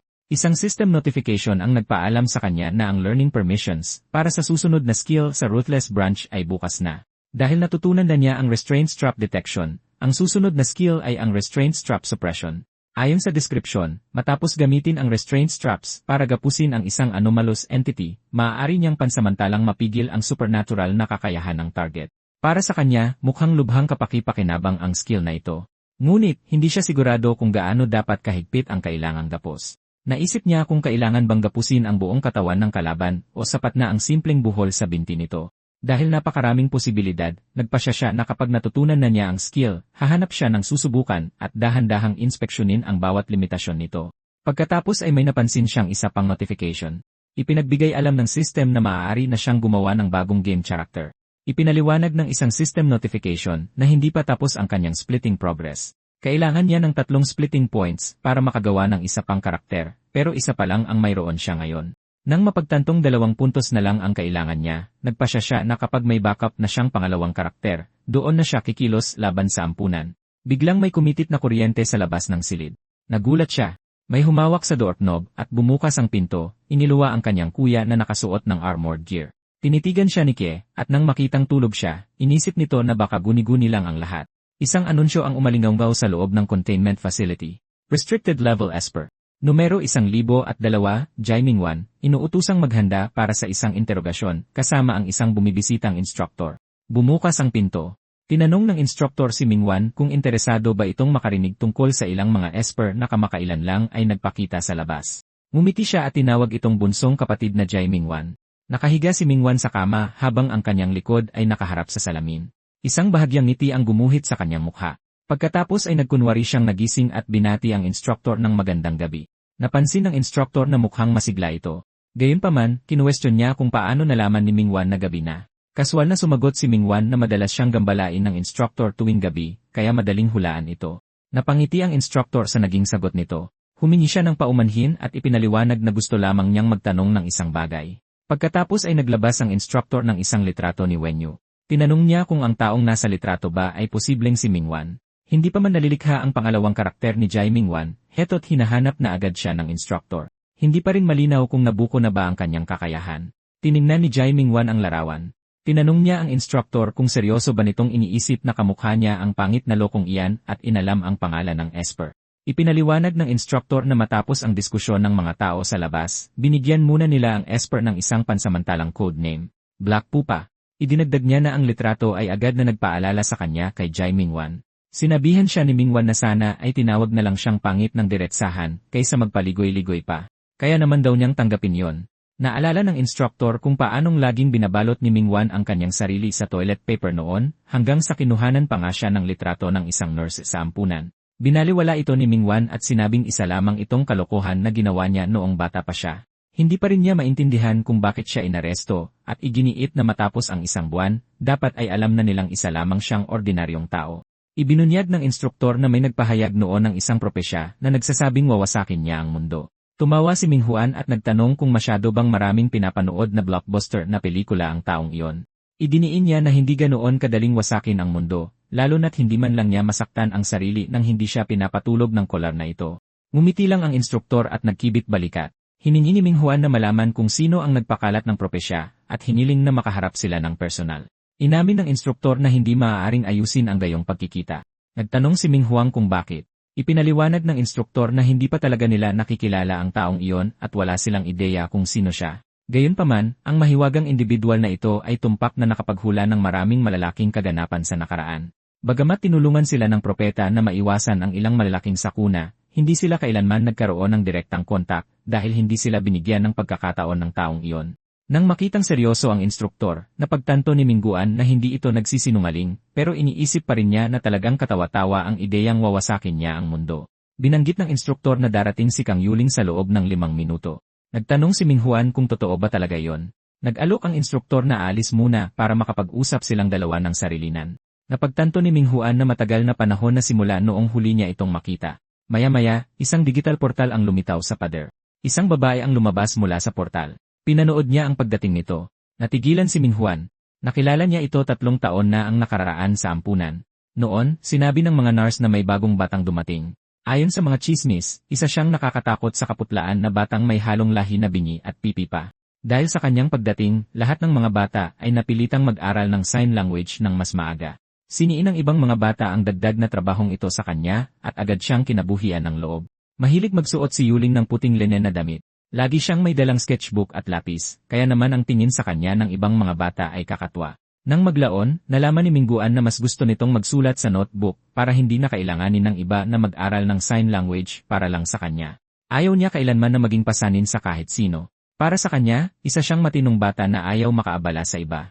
Si Minghuan naman ay kabaligtaran niya. Puno siya ng enerhiya, laging gumagawa ng gulo at mahilig tumakbo kung saan-saan. Naramdaman niya na silang dalawa ay tinitingnan bilang mga tagalabas. Hanggang sa isang gabi habang nakaupo sila sa rooftop, ikinuwento niya rito na noong huling makita niya ang kanyang mga magulang, ikinulong siya ng mga ito sa loob ng aparador at sinabihan siyang maghintay ng tahimik dahil babalik din sila agad. Noong oras na yon, hangal siyang naniwala sa kanila. Kahit noong nasa ampunan na siya, minsan ay ikinukulong pa rin niya ang sarili, umaasa pa ring babalikan siya ng kanyang mga magulang. Pero hindi na sila bumalik kailanman. Habang tumatanda siya, napagtanto niya na hindi na niya kailangang hanapin pa nila, pero iba si Yuling. Gusto niyang manatili sa tabi nito habang buhay dahil kapag kasama niya ito, hindi na niya kailangang itago ang tunay niyang pagkatao o magpanggap na ibang tao. Tahimik itong naupo sa tabi niya kasama ang sketchbook nito. Naging emosyonal si Minghuan. Bigla siyang tinapik nito sa balikat. Itaas nito ang kanyang sketchbook at nagtanong kung maaari ba siyang umasa sa kanya. Sa unang pagkakataon sa kanyang buhay, naramdaman ni Minghuan na may nangangailangan talaga sa kanya. Ngumiti siya. Nangako siya na protektahan niya si Yuling dahil nangako siyang maaari itong umasa sa kanya. Sa kaibuturan ng kanyang puso, natatakot siyang iwan din siya nito gaya ng ginawa ng kanyang mga magulang, pero isinulat ni Yuling na hindi siya nito iiwan. Balik sa kasalukuyan, nakaramdam ng ginhawa si Minghuan na sa wakas ay makita siyang muli. Masaya niyang sinabi rito na nagagalak siyang ligtas ito. Umiti ito pabalik sa kanya. Sinubukan ni Minghuan na may sabihin pang iba, pero ang kanyang collar ay biglang naglabas ng malakas na daloy ng kuryente. Napairit siya sa sakit habang pilit siyang pinaluhod ng kuryente. Nakatitig sa kanya si Yuling ng may sindak. Patuloy siya sa malakas na pagsigaw. Sa wakas ay nagkasama ng muli ang dalawang magkabata, subalit biglang bumagsak si Minghuan sa matinding hapdi. Kung ito ba ay aksidente o bahagi ng isang sabuatan ay hindi pa alam. Isang babala ang nag-anunsyo na ipinagbabawal ang pisikal na kontak at ang isa pang paglabag ay magreresulta sa pagstun sa kanya. Napasigaw si Yulin ng makuryente si Minghuan. Mabilis niya itong siniguro na hindi siya mapapatay ng kuryente. Ipinaliwanag niya na nasanay na siyang makuryente matapos matrigger ang kolar ng maraming beses noon. Tinanong niya kung inutusan ba siya ng mga tao roon na usisain siya bago siya pinayagang makita. Isinulat nito na sinabi sa kanya ng mga taong iyon na itanong kung ano ang superpower niya. Nag-alala siya na baka maparusahan ito pagkatapos dahil hindi papayagan ng mga instruktor ang gayong direktang tanong tungkol sa kanyang mga kakayahan. Sinabi niya rito na hindi niya alam kung ano ang superpower niya dahil wala naman talaga siyang ganoon. Sa loob-loob niya, humingi siya ng tawad sa pagsisinungaling dito dahil alam niyang hindi sila kailanman papayagang makaalis kung ibubunyag niya ang katotohanan. Isinulat nito na naiintindihan niya. Mukha itong malungkot. Pagkatapos ay nagpakita ito ng isa pang mensahe na nagsasabing miss na siya nito. Ngumiti siya rito. Magsasalita na sana siya, pero isang notifikasyon ang nagpaalam sa kanila na tapos na ang oras ng pagkikita at iniutos na ilayo na siya. Sinabi sa kanya ng instruktor na kung magpapakabait siya, maaari silang magkita uli sa hinaharap. Tinanong nito kung ang pagkakita ba naligtas ito ay nakumbinsi na siya sa wakas na hindi nila ito sinaktan kailanman. Binatikos sila ni Minghuan dahil sa pagkulong sa isang 11 taong gulang na bata at nagtanong kung ipinagmamalaki ba nila na hindi lang nila ito sinaktan ng pisikal. Inamin ng instruktor na madalas niyang malimutan na 12 taong gulang pa lamang ang bata. Sinabi niya na si Minghuan ay laging kumikilos na parang may itinatago sa likod ng maskara dahil ang mga ordinaryong bata ay hindi nag-isip ng ganoon kalalim. Nagtanong si Minghuan kung maaari siyang magtanong at pumayag naman ang instruktor.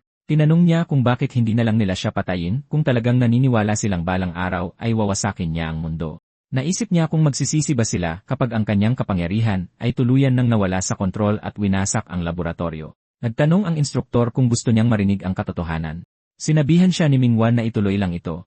Ipinaliwanag ng instruktor na ang mga esper na nasa bingit ng kamatayan ay maaaring magpakawala ng nakakatakot na potensyal na higit pa sa kanilang normal na limitasyon. Dahil walang nakakaalam kung ano ang mangyayari kung susubukan nilang patayin siya, pinili na lang nila siyang kontrolin. Sinabi ni Minghuan na ang malaman na hindi siya lihim na ililigpit ay nagpapahintulot sa kanya na makatulog ng mahimbing sa gabi. Ngumisi ang instruktor bago tinapos ang usapan at sinabihan siyang magpahinga na muna. Matapos sumara ng pinto, tahimik na tumitig si Minghuan sa kadiliman. Samantala, nanatiling tahimik ang Gimai block sa Lijin sa ilalim ng kalangitan sa gabi. Isang notifikasyon ng sistema ang bumati sa manlalaro at inanunsyo na ang kanyang kamalayan ay nagbalik na sa game character number 1, si Guwenyu. Ipinagbigay alam sa kanya ng isa pang notifikasyon na dahil sa kanyang lumalagong katanyagan, ang kanyang codename ay opisyal nang na-update. Natanggap ni Guwenyu ang codename na Black Pupa. Natuwa siya na nabigyan na agad siya ng mga tao ng codename sa loob ng wala pang kalahating araw. Nang simulan mo ng planuhin ang iyong mga susunod na hakbang ng isa-isa, ang pangunahing layunin niya ay mahanap ang laboratorio. Pagkatapos niyon, binalak niyang iligtas ang kanyang orihinal na katawan at si Yuling. Habang nakatingin sa lungsod sa pagsikat ng araw, inihanda niya ang sarili sa posibilidad na kailanganin niyang gumawa ng matinding hakbang kung mabibigo ang kanyang plano. Naalala niya ang alaala ni Ewing na nakangiti ng masigla sa kanya. Nagpasya siyang ubusin ang lahat kung mabibigo ang kanyang plano. Biglang binasag ng tunog ng umiikot na doorknob ang katahimikan. Natigilan siya sa gulat matapos mapagtantong may nagbalik. Isang babaeng may dalang tennis racket ang pumasok sa silid. Siniyasat nito ang paligid at tumingin sa direksyon ng kama.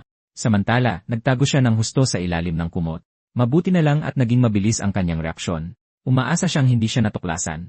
May mga yabag na papalapit sa kanyang kama. Biglang hinila ang kumot na nagbunyag kay Suzy Mai na nakatayo sa tapat niya habang may hawak na nakataas na tennis racket. Bago pa siya makakilos, isang bagong main quest ang lumitaw. Inutusan siya ng system na imbestigahan kung ano ang itinatago ng kanyang nakababatang kapatid na si Suzy Mai. Nakatayo si Suzy Mai sa tapat ni Wenyu habang natutulog ito, hawak ang nakataas na tennis racket. Nagulat si Wenyu. Agad niya itong pinigilan at tinanong kung ano ang balak niyang gawin. Pinagalitan siya ni Zemai dahil sa pagtulog hanggang 3:00 ng hapon at tinawag siyang tamad. Naalala ni Wenyu na si Suzume ang 16 na taong gulang niyang kapatid at nasa unang taon ng high school. Ang katawang ginagamit niya ngayon ay pagmamay-ari ng 17 taong gulang na si Guwenyu na nasa 2nd taon ng high school at may 19 na taong gulang na kuya na nasa unang taon sa kolehiyo. Kahit na siya ang gitnang anak, si Wenyu ang mukhang pinakabata sa 3 magkakapatid dahil sa kanyang sakitin at mahinang pangangatawan. Naalala niya kung bakit magkaiba ang kanilang apelyido. Sinusunod ng kanilang pamilya ang tradisyon na ang mga anak na lalaki ay sumusunod sa apelyido ng ama habang ang mga anak na babae ay sa ina. Ngumisi si Zemay at sinabing wala siyang panahon sa kanya bago tumalikod at umalis. Nang maiwang mag-isa, naupo si Wenyu sa kama ng may pagkalito. Isang live na balita sa telebisyon ang nag-uulat tungkol sa isang hostage situation na kinasasangkutan ng organisasyong Green Wings. Isang hindi kilalang esper ang nakialam, pinatay ang 5 kriminal at sinagip ang 5 bihag ng walang nasasaktang sibilyan.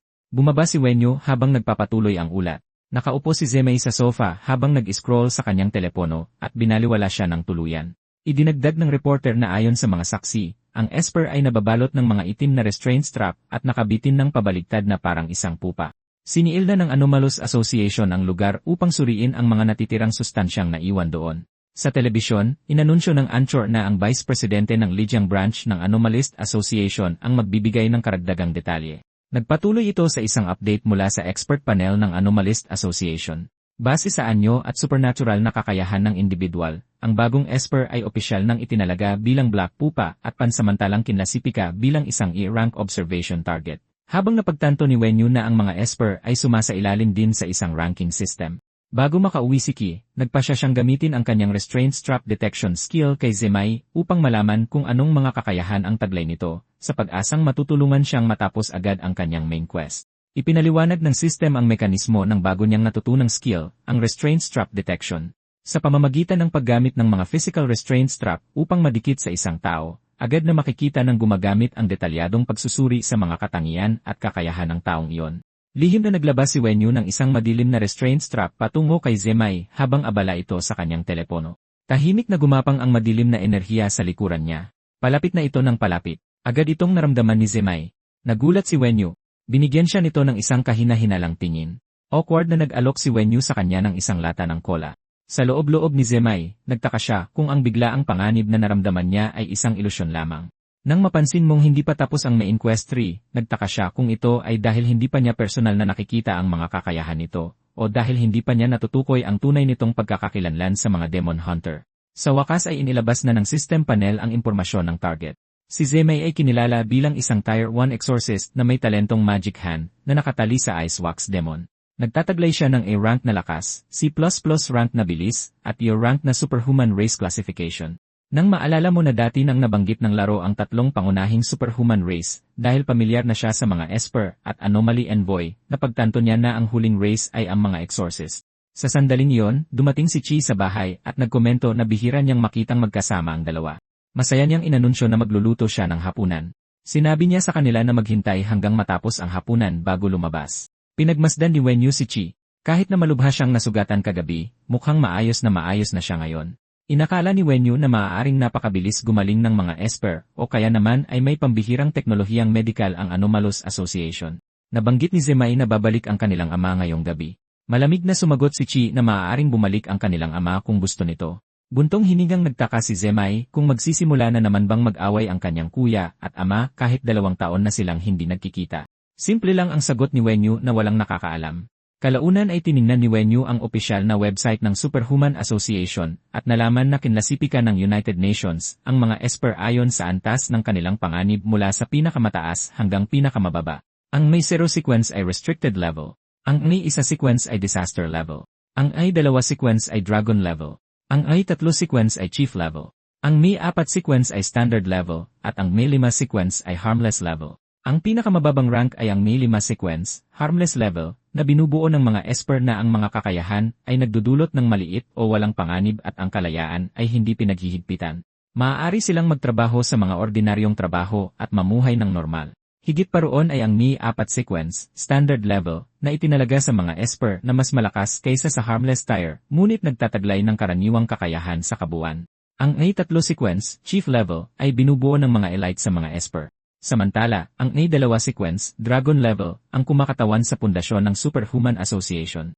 Para sa key 1 sequence, disaster level, tanging ang mga esper na nakaabot sa rank na ito sa panahon ng ability assessment ng association ang kwalipikadong mapabilang sa candidate list para sa Rainbow Wings. Ang pinakamataas na klasifikasyon ay ang may 0 sequence, restricted level. Ayon sa mga opisyal na record, iisang restricted level esper pa lamang ang lumitaw sa kasaysayan. Ang individual na ito ay kumpirmadong patay na, at ang lahat ng kaugnay na impormasyon ay nananatiling strictly classified. Habang iniisip mo kung ang mga record na iyon ay tumutukoy sa kanya, naramdaman niyang ang buhay niya sa loob ng laboratorio ay wala ring pagkakaiba sa pagiging patay. Ngunit kung ang association ay talagang tumutukoy sa kanya, kung gayon ang laboratoryong nagkukulong sa kanya, ay maaaring pagmamay-ari mismo ng Superhuman Association. Kung ang asumsyong iyon ay magkatotoo, ang pakikipagdigma laban sa laboratorio ay nangangahulugan ng direktang pagsuway sa United Nations. Sa ganoong sitwasyon, ang mga disaster-level esper ng Rainbow Wings ay tiyak na ipakikilos upang pigilan siya. Pinag-isipan niyang mabuti ang sitwasyon. Sa halip na lumaban ng mag-isa, naisipan niyang gamitin ang pamilyang ito bilang kanyang mga personal na tauhan. Inisip niya na kung magagamit niya ng maayos ang kanyang pagkakakilanlan sa loob ng peking pamilyang ito, hindi magiging mahirap ang paggabay sa kanila. Dahil sa pagkamatay ng kanilang ina, galit na sila sa Rainbow Wings. Napagtanto niya na magiging madali na pag-isahin sila sa ilalim ng isang layunin. Gamit ang kanilang mga koneksyon at lakas, maaari silang maging isang makapangyarihang puwersa. Naputol ang kanyang pag-iisip nang tawagin siya ni Chi. Tinanong ni Chi kung nanatili ba siya sa bahay sa buong magdamag. Idinagdag ni Zemai na buong araw na siyang umaasal ng kakaiba. Ganap na nabigla si Wenyu. Habang abala siya sa pagpaplano ng kanyang susunod na hakbang, nagsimula na siyang paghinalaan ng kanyang mga peking kapatid. Nagtaka si Wenyu kung ang lahat ba ay naghihinala na sa kanya. Ipinaliwanag niya na nakatulog siya agad pagkatapos ng hapunan kagabi. Tinanong ni Chi kung may narinig ba siyang anumang kakaibang ingay noong gabi. Sumagot si Wenyu na wala siyang narinig at nagtanong kung may magnanakaw bang pumasok. Isinantabi ni Chi ang bagay na yon at sinabihan siyang kalimutan na ito. Para naman sa kapatid ng ating Ace, tinanong ni Wenyu si Zemai kung bakit ito nakatingin sa kanya ng ganoon. Ipinunto nito na mas madaldal siya kaysa sa dati, at napansing karaniwan siyang nakakulong lang sa kanyang silid. Pabiro niyang itinanong kung dapat na ba siyang umalis. Tinawag siya nitong baboy dahil sa pagtulog agad pagkatapos ng hapunan kagabi at pagtulog hanggang hapon ng araw na yon. Idinagdag na mabuting ang lumabas siya at makipag-usap ng mas madalas. Binalaan niya si Wenyu na huwag manahin ang ugali ng kanilang ama na ganap na binabaliwala ang sariling pamilya. Habang naghahanda ng hapunan, sinabihan siya ni Ki na isipin palalo kung paano sila itinrato ng kanilang ina at kung gaano kainit ang kapaligiran ng pamilya noon. Habang tahimik na pinaalalahanan ni Wenyu ang sarili na magsalita ng kaunti upang hindi malantad ang kanyang pagkakakilanlan, napagtanto niya na hindi niya talaga nauunawaan kung paano nakikipag-ugnayan ang mga normal na pamilya. Sa loob ng 3 taon niya sa orphanage, si Ewing ang pinakamalapit sa kanya na maituturing na pamilya, ngunit ang relasyon nila ay mas parang matalik na kaibigan kaysa sa tunay na pamilya. Biglang may kumatok ng malakas sa pintuan. Pumunta si Zemai para pagbuksan ito. Binuksan niya ang pinto. Agad na nagdilim ang kanyang ekspresyon. Lumingon siya at ipinaalam kay Chi na nagbalik na ang kanilang ama. Hindi sumagot si Chi habang nanonood lang si Wenyu. Matalim at nakakatakot ang tingin ng kanilang ama. Noong sandaling iyon, naglabas ang sistem ng pangalawang main quest at inutusan siyang imbestigahan kung ano ang itinatago ng kanyang ama na si Gu Zuming. Kapag pinagmasdan mo siyang mabuti, si Zuming ay isang nasa katanghaliang gulang na lalaki na mukhang pagod na pagod. Napansin niya na kapwa sina Zemai at Chi ay awkward na nakayuko at kanya-kanyang asikaso sa sarili. Nakakita ng pagkakataon, tahimik siyang naglabas ng hibla ng madilim na enerhiya patungo sa kanyang ama. Sa sandaling umabot sa kanya ang enerhiya, naramdaman niya ito. Para kay Zuming, tila may isang dambuhalang ahas na umaaligid sa likuran niya. Agad siyang kumilos at hinablot ang pulso ni Wenyu. Napagtanto niya na habang tumatanda ang isang tao, lalo itong nagiging matalas. Agad na naintindihan ni Wenyu na mas alerto si Zuming kaysa kay Zemai. Ipinaalam sa kanya ng system na ang passive skill na restraint strap control ay nag-activate sa pamamagitan ng pisikal na ugnayan. Agad na pinigilan ni Ki ang kanilang ama at tinanong kung ano ang ginagawa nito. Nang sabihin mo na gusto lang niyang pawiin ang alikabok sa balikat ng kanyang ama, tinitigan siya ni Zuming.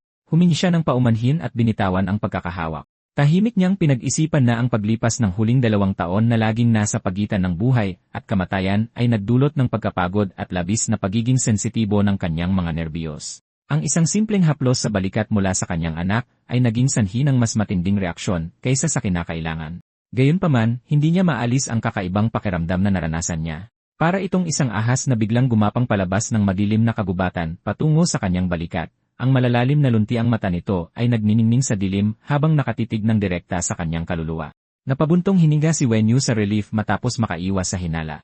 Isang system prompt ang nagkumpirma sa pagtatapos ng pangalawang main quest na nag-ata sa kanya na imbestigahan kung ano ang itinatago ng kanyang ama.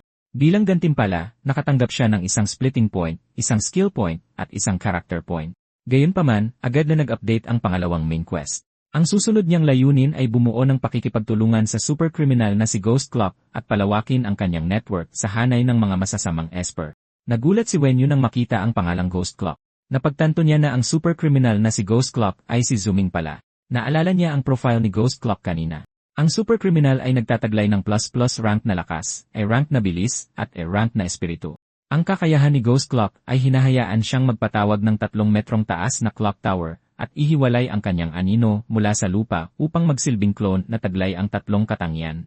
Gayunpaman, hindi maaaring lumayo ng husto ang anino mula sa orihinal na katawan. Tuwing 30 segundo, ang orasang kamay ng clock tower ay random na tuturo sa isang numero sa pagitan ng 1 at 12 na nagbibigay ng iba't ibang pagpapalakas ng kakayahan sa anino ni Ghost Clock depende sa napiling oras. Nang maalala mo na sa nakalipas na 2 taon, ang mga mapang-abusong esper lamang ang pinupuntirya ni Ghost Clock at hindi kailanman nanakit ng mga ordinaryong sibilyan. Lahat ng pagtatangka ng Superhuman Association na arestuhin siya ay nauwi sa kabiguan. Madalas mag-iwan si Ghost Clock ng isang pangungusap na nangungutya sa kanila, nagsasabing hindi sila sapat at hinahamon silang magpadala na lang ng sinuman mula sa Rainbow Wings. Sa wakas, nagkaroon na ng linaw ang lahat sa kanya. Ngayon ay naiintindihan na niya kung bakit ganito na lang ang obsesyon ni Ghost Clock na palabasin ang mga miyembro ng Rainbow Wings at kung bakit eksaktong 2 taon nang hindi bumabalik ng bahay si Zooming. Sinadya ni Zooming na gamitin ang sarili bilang pain para akitin ang 2 miyembro ng Rainbow Wings na responsable sa pagkamatay ng kanyang asawa upang personal niya silang mapagpira-piraso. Kabalintunaan, ang diskarte ni Ki ay direktang sumasalungat sa plano ni Zooming. Upang mahanap ang miyembro ng Rainbow Wings na responsable sa aksidenteng pagkamatay ng kanilang ina, pinili ni Ki na sumali sa Superhuman Association. Nilayon niyang maging isang malakas na esper para makakuha ng rekomendasyon sa inner circle ng Rainbow Wings at harapin ang kanyang kaaway ng mukhaan. Kahit na pareho sila ng layunin, ang mag-ama ay nasa magkabilang panig. Nakatadhana silang magsuot ng magkaibang maskara at balang araw ay patayin ang isa't isa na parang mga nakakulong na hayop sa isang gladiatorial arena. Biglang binalaan ni Ki ang kanyang ama na huwag ibalik ang kanyang mga mapanganib na gawi sa loob ng bahay. Galit niyang ipinunto na 2 taon nang naglaho si Dooming ng kusa, at ang kanyang patuloy na depensibong reaksyon ay nagpabigat sa pamilya na magtiwala sa kanya. Idinagdag ni Ki na hindi man lang nagbago ang kanyang ama mula nang mamatay ang kanilang ina. Inakusahan niya si Dooming na ang inaalala lang ay ang taong wala na habang ganap na binabaliwala ang sakit ng sarili niyang mga anak. Hiningi niyang malaman kung naisip ba ng kanyang ama na nagdurusa rin sila ng husto sa pagkamatay ng kanilang ina. Nakikinig lang si Zemai habang inaakusahan siya ni Chi ng pagbubulag-bulagan habang ang bawat anak ay nagtatago ng sariling emosyon para lang mapagaan ang loob nito. Sabi niya, itinuring sila ni Zooming na parang hindi sila umiiral.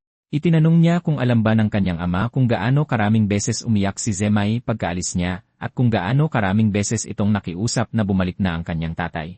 Nanatiling tahimik si Zooming. Idinagdag ni Ki na hindi na sana niya sinabi rito na babalik siya. Mapait na idineklara ni Ki na ang mga buhay ay walang halaga sa kanya at mas pinahahalagahan niya ang mga yumaong miyembro ng pamilya. Mapangutya niyang sinabihan si Zooming na gugulin ang natitirang bahagi ng kanyang buhay sa pagyakap sa kabaong ng isang taong patay na. Tinanong ni Zooming si Chi kung nalimutan na ba nito ang kanyang ina. Agad itong nagpagalit kay Chi. Hinawakan niya si Zooming sa kwelyo at sinabihan itong manahimik. Iginiit ni Ki na malaman kung ano ang alam ng kanyang ama tungkol sa lahat ng ginawa niya. At habang naghaharap sila, nanginginig na si Zemai. Hindi niya gusto ang alinman sa mga yon. Si Wenyu. Sumigaw siya sa kanila na tumigil na. Natigilan si Ki. Lumingon lang si Zooming kay Wenyu. Tinitigan sila pabalik ni Wenyu. Pinatigil sila ng ating bida at isiniwalat na naglayas si Zemai sa bahay. Matapos silang titigan ng masama, sinabi niya na ibabalik niya ito sa labas, malapit sa riles ng tren. Labis na hindi komportable si Wenyu sa pagharap sa kakatwang drama ng pamilya. Inalabas niya ang kanyang telepono at nagpasya na ito ang perpektong pagkakataon para magpatuloy sa kanyang susunod na plano. Balik sa kanilang tirahan.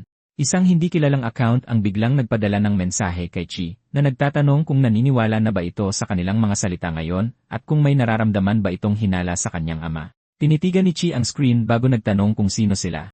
Tinanong niya ang Black Pupa kung sino talaga siya nang maisip mong ang pakikipag-usap gamit ang code name na ito ay mag-iwan ng mas matinding impresyon. Naalala ni Chi ang itsura ni Black Pupa. Itinanong niya kung hindi ba ito nag-aalala na may mag-trace ng kanyang e-address. Naramdaman ni Wenyu na hindi kailangang mag-alala dahil ang anumang bakas ay direktang tutuloy sa sarili niyang home address. Inamin ni Chi na kakaiba ang kilos ng kanyang ama nitong mga huling araw at tinanong kung ano ang itinatago nito. Sumagot si Wenyu na isa sa alang-alang niya ang pagsisiwalat ng katotohanan kapag mas malalim na ang kanilang pakikipagtulungan. Nagtanong si Ki ng isang huling tanong. Direkta niyang itinanong kung si Black Pupa ba ang kanyang ama. Muntik nang mabulunan si Wenyu sa kanyang inumin nang mabasa ang mensaheng iyon. Sa loob-loob niya, nagreklamo siya na itinuring niya si Ki na parang isang kuya, pero itinuring siya ni Ki na parang isang ama. Sa pagpapatuloy, tinanong ni Chi kung ano talaga ang gusto ni Black Pupa mula sa kanya. Naging seryoso ang ekspresyon ni Wenyu habang sumasagot na isa itong lihim. Idinagdag niya na kung talagang balak niyang maging kaaway, maaari niyang ibunyag ang pagkakakilanlan ni Blue Ars at gawing kahinaan ang kanyang mga nakababatang kapatid. Kinilala ni Chi ang puntong iyon. Bagaman hindi pa rin siya nagtitiwala kay Black Pupa, sumang-ayon siyang makipagtulungan pansamantala para sa kapwa-pakinabang. Isang system notification ang lumabas na nagkukumpirma sa pagtatapos ng ikalawang yugto ng unang main quest. Nang makatanggap ka ng isang splitting point, isang skill point, at isang attribute point bilang mga gantimpala, malakas niyang ipinagdiwang ang kanyang tagumpay. Agad na na-update ang main quest. Ang susunod niyang layunin ay palalimin ang tiwala ni Blue RC sa pamamagitan ng kanilang unang opisyal na pakikipagtulungan. Ipinaalam din sa kanya ng isang system hint na nakapag-ipon na siya ng 3 splitting points na nagpapahintulot sa kanya na pumasok sa character creation phase at likhain ang kanyang pangalawang game character sa totoong mundo. Biglang lumitaw si Zemai at nagtanong tungkol sa kanyang tagumpay. Napatalon sa gulat si Wenyu. Sumagot siya na wala iyon at pinadala siya ng kanilang ama at kuya para iuwi siya. Bumuntong hininga si Zemai. Sinabi niya na malaki na ang ipinagbago nito nitong mga huling araw, binabanggit na hindi pa niya ito nakitang nagmamalasakit ng ganito sa ibang tao noon. Pagkatapos ay sinabi niya rito na hindi siya babalik sa bahay. Ipinaliwanag niya na pupunta siya sa bahay ng isang kaibigan at idinagdag na darating na ang kanyang kaibigan para sunduin siya sa madaling panahon. Biniro siya ni Wenyu at tinanong kung ang kaibigang iyon ay kasintahan niya talaga.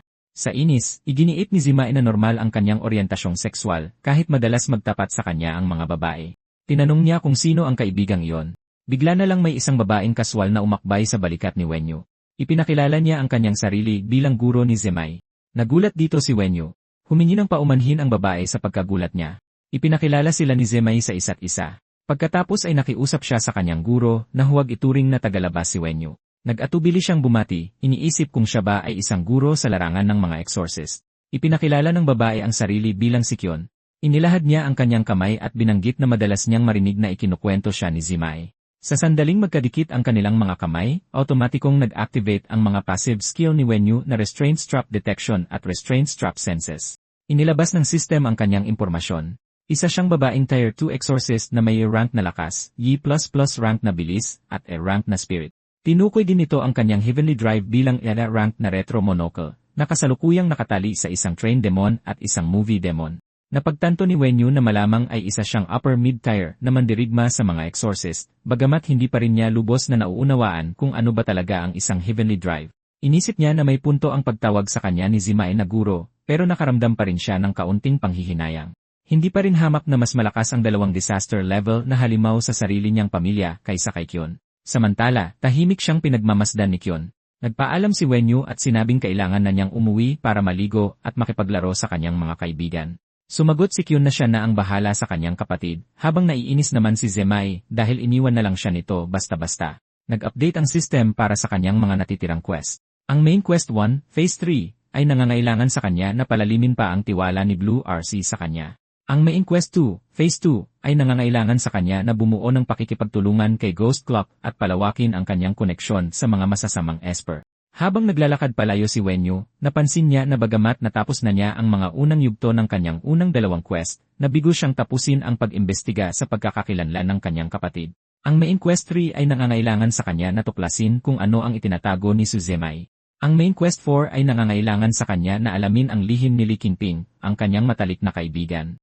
Ikinatwiran niya na nabigo ang system quest dahil hindi sapat ang malaman lang na si Qi ay si Blue Ars at si Zooming ay si Ghost Clock. Kulang pa rin siya sa malinaw na pag-unawa sa pagkakakilanlan ng kanyang kapatid mula sa pananaw ng isang exorcist. Nagpasya siya na maghahanap siya ng pagkakataon para lihim siyang sundan mamaya. Naalala ni Kyon ang kakaibang pakiramdam na naranasan niya habang nakikipagkamay kay Wenyu. Tinawag siya ni Zemai na commander at tinanong kung may problema ba. Sumagot si Kyon na tila kakaiba ang kanyang kuya. Nagmukhang nalilito si Zemai. Tahimik na nagtataka si Kyon kung ano ba talaga ang nangyayari. Bigla, isang halimaw na may ulo ng kamera ang lumabas mula sa kanyang anino at nagpahayag na malalaman nila kapag sinubukan nila siya. Bigla ring lumitaw ang movie demon at ang train demon. Sinabihan ni Kyon si Zemai na sumakay na. Kinuwestiyon ni Zemai kung ano nga ba ang kakaiba sa kanyang kuya at pabirong tinanong ang commander kung nagugustuhan na ba niya ito. Tinanong ni Kyon kung bakit niya naisip iyon. Tahimik niyang napagtanto na hindi alam ni Zemai na isang esper ang kanyang kuya. Nagpasya siyang huwag makialam sa usapin ng kanilang pamilya. Nagsindi siya ng sigarilyo at iniba ang usapan. Sinabihan niya si Zemay na mag-impake na ng kanyang mga gamit at inalok siyang doon na muna tumuloy sa bakasyon kung ayaw nitong umuwi. Nagreklamo si Zemay na tumigil na sa pagpapanggap si Kyon nang makaalis ang kanyang kuya. Nagbiro si Kyon na hindi nila maaaring hayaang malaman nito na ang nakababatang kapatid niya ay nagbabakasyon kasama ang isang matandang naninigarilyo. Sinabi ni Zemay na wala siyang pakialam at tinanong kung gagamitin ba nila ang train demon para pumunta sa Tokyo ng gabing iyon. Kinumpirma ito ni Kyon at idinagdag na kailangan pa nilang makipagpulong sa Exorcist Association sa Japan kinabukasan. Nagreklamo si Zemay na hindi pa siya naghahapunan at gusto niya ng shrimp tempura. Pumayag si Commander Kyon na ilibre siya ng kahit anong gusto niya. Pagbalik sa bahay, tiningnan ni Wenyu ang kanyang mga character attribute. Ang kanyang lakas, bilis, at spirit ay pawang nasa si rank. Ipinabatid sa kanya ng system na ang kanyang karakter na Black Pupa ay mayroon pang 3 hindi nagagamit na attribute point. Ipinamahagi niya ang mga ito dahilan upang tumaas ang kanyang lakas at bilis sa C++ rank. Pagkatapos ay lumipat siya sa skill tree panel. Sinuri niya ang skill tree ng Pitch Black Restraint Straps. Napagtanto ni Wenyu na sa ngayon, ang pagtapos ng mga main quest ang tanging paraan para makakuha ng splitting points. Kapag nakalikha na siya ng pangalawang karakter, maaari pa rin siyang magpatuloy kahit mamatay ang isa sa kanila. Sa paggamit ng pangalawang karakter para palawakin ang kanyang impluensya, ligtas siyang makakapagpatuloy sa paglikha ng mas marami pang mga karakter. Sa pag-iisip na yon, pinili niya ang skill na Restraint Strap Truth. Kinumpirma ng system na gumamit siya ng isang skill point para matagumpay na matutunan ang Hidden Branch skill na Restraint Strap Truth, na nagpapahintulot sa kanya na piliting magsabi ng katotohanang nakatago sa puso ang mga bihag niya. Sa pagkakabukas ng permiso para sa susunod na skill, napagtanto niya na maaari na niyang ayusin ang atraso sa direktor sa loob ng ilang araw. Napagtanto niya na hindi siya madadala ng mga instructor palayo sa ampunan nang hindi napapansin kung walang tulong mula sa mga tauhan nito.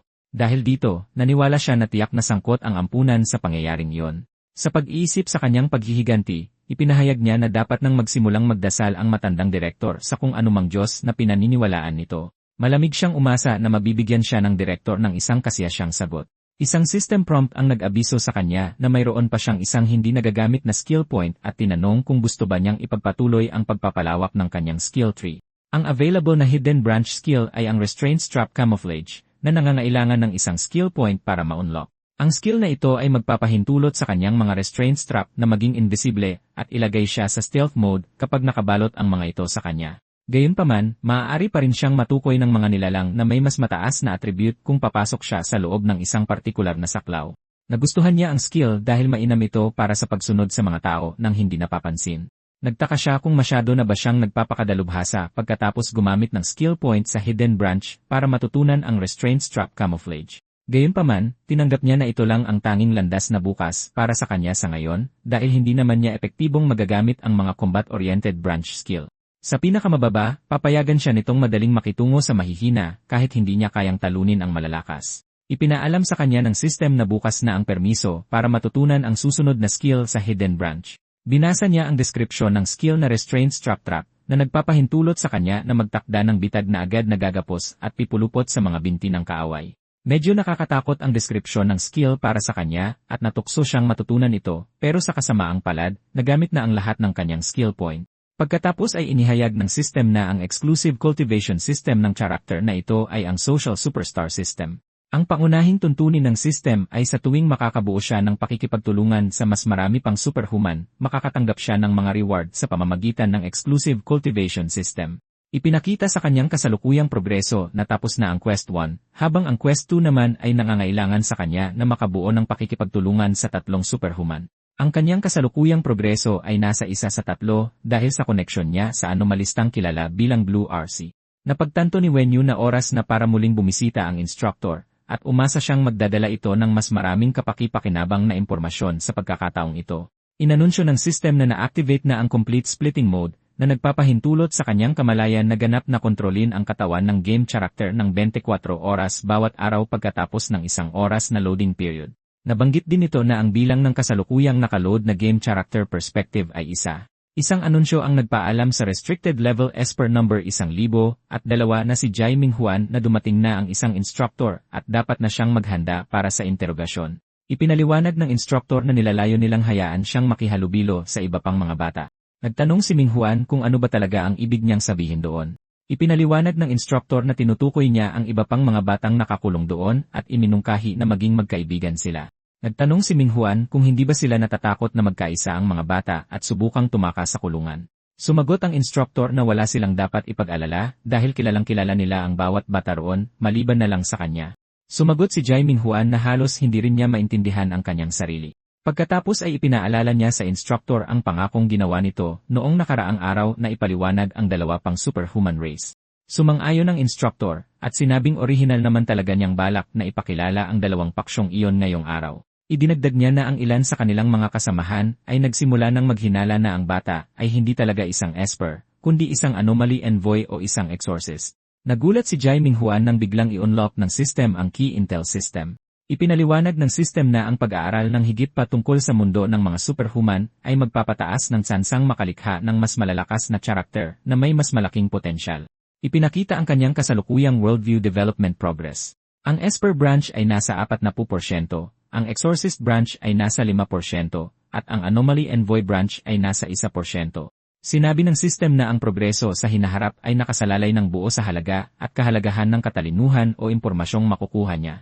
Sa sandaling iyon, na-realize ni Minghuan na tamang desisyon ang pagpapaliban sa paggawa ng karakter. Kung hindi, baka nakalampas sa kanya ang mahahalagang bentahe. Nagpasya siyang bago gumawa ng karakter sa laro, kukuha muna siya ng hanggat maaari na impormasyon mula sa instructor, sa pag-asang mabubuksan nito ang mas bibihirang mga profile ng karakter. Tinanong naman ng instructor sa likod ng salamin si Minghuan kung aling paksa ang gusto niyang unang mapakinggan. Nagsimulang sumagot si Minghuan. Bigla siyang nakaramdam ng matinding sakit ng ulo. Napaisip siya kung ano ang nangyayari dahil ang sakit ay parang may bumubutas ng direkta sa kanyang bungo. Ipinagbigay alam sa kanya ng system na na-activate na ang complete splitting mode na nagpapahintulot sa kanya na sabay-sabay na maranasan ang mga pananaw ng kanyang orihinal na katawan at ng lahat ng aktibong karakter sa laro. Sinabi rin nito na maaari niyang i-disable ang feature sa pamamagitan ng character panel kung mahihirapan siyang mag-adjust. Napansin niyang walang reaksyon ang kwelyo. Ang paggamit niya ng superpower ay nanatiling hindi natutukoy gaya ng kanyang inaasahan. Nagtanong ang instructor kung ano ang problema. Binaliwala lang ito ni Minghuan at idinahilan na nahihilo lang siya dahil sa sobrang pagtulog habang nakakulong. Iniba niya ang usapan at humingi na lang ng impormasyon tungkol sa mga anomaly envoy. Pumayag naman ang instructor na ikwento ito sa kanya. Ipinaliwanag niya na noong unang panahon may isang balyenang nanirahan sa mundong ito at may lihim na nakatago sa loob ng tiyan nito. Sumingit si Minghuan at hiniling na itigil ang pagsasalita na parang nagkukwento bago matulog at magsalita na lang ng normal. Pumayag ang instructor na baguhin ang kanyang estilo ng pagkukwento. Ibinunyag niya na ang mga anomaly envoy ay bihirang tumira sa mga matataong lungsod. Sa halip, naninirahan sila sa loob ng isang malawak na mundong nakatago sa tiyan ng isang higanting balyena na kilala bilang Chikazeno. Sa hitsura pa lang ng balyena, walang mag-aakala kung gaano talaga kalaki ang mundong nasa loob ng katawan nito. Ang nakatagong lugar na ito ay tinawag na Miniature Garden in the Wale, isang lugar na may mga maritime city at mga palasyo kung saan nakatira ang pamilya ng hari ng mga anomaly envoy. Muling sumingit si Minghuan at sinabing wala siyang pakialam kung saan sila nakatira. Gusto niyang malaman kung ano ba talaga ang mga anomaly envoy at kung anong mga kakayahan ang mayroon sila. Ipinaliwanag ng instructor na ang bawat anomaly envoy ay nagigising pagdating sa isang partikular na edad. Pagkagising, nakakakuha sila ng sariling anomaly compendium na tumutulong sa kanila na mahanap ang mga kalapit na anomaly secret realm. Idinagdag ng investigator na may mga anomaly fragment na nakatago sa loob ng mga secret realm na yon. Kung matagumpay na malalampasan ng isang envoy ang anomaly gamit ang sariling lakas, makukuha nila ang kaukulang fragment. Ang estilo nila sa pakikipaglaban ay nakasentro sa paggamit ng compendium para gisingin at ilabas ang kapangyarihang nasa loob ng mga fragment na yon. Pagkatapos ay nagtanong si Minghuan kung para saan ba talaga ginagamit ang mga anomaly fragment. Sumagot ang investigator na ang mga anomaly fragment ay nakaimbak sa loob ng mga compendium at nahahati sa 4 na antas ayon sa kanilang lakas: mythic level, epic level, folklore level, at ordinary level. Ang pinakamalakas sa kanila ay ang mga mythic level anomaly na nagtataglay ng aura ng mga mito sa mundo.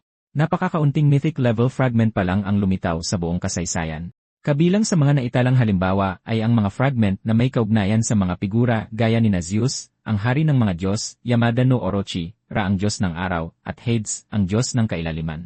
Nagtanong naman si Minghuan tungkol sa mga epoch-level anomaly.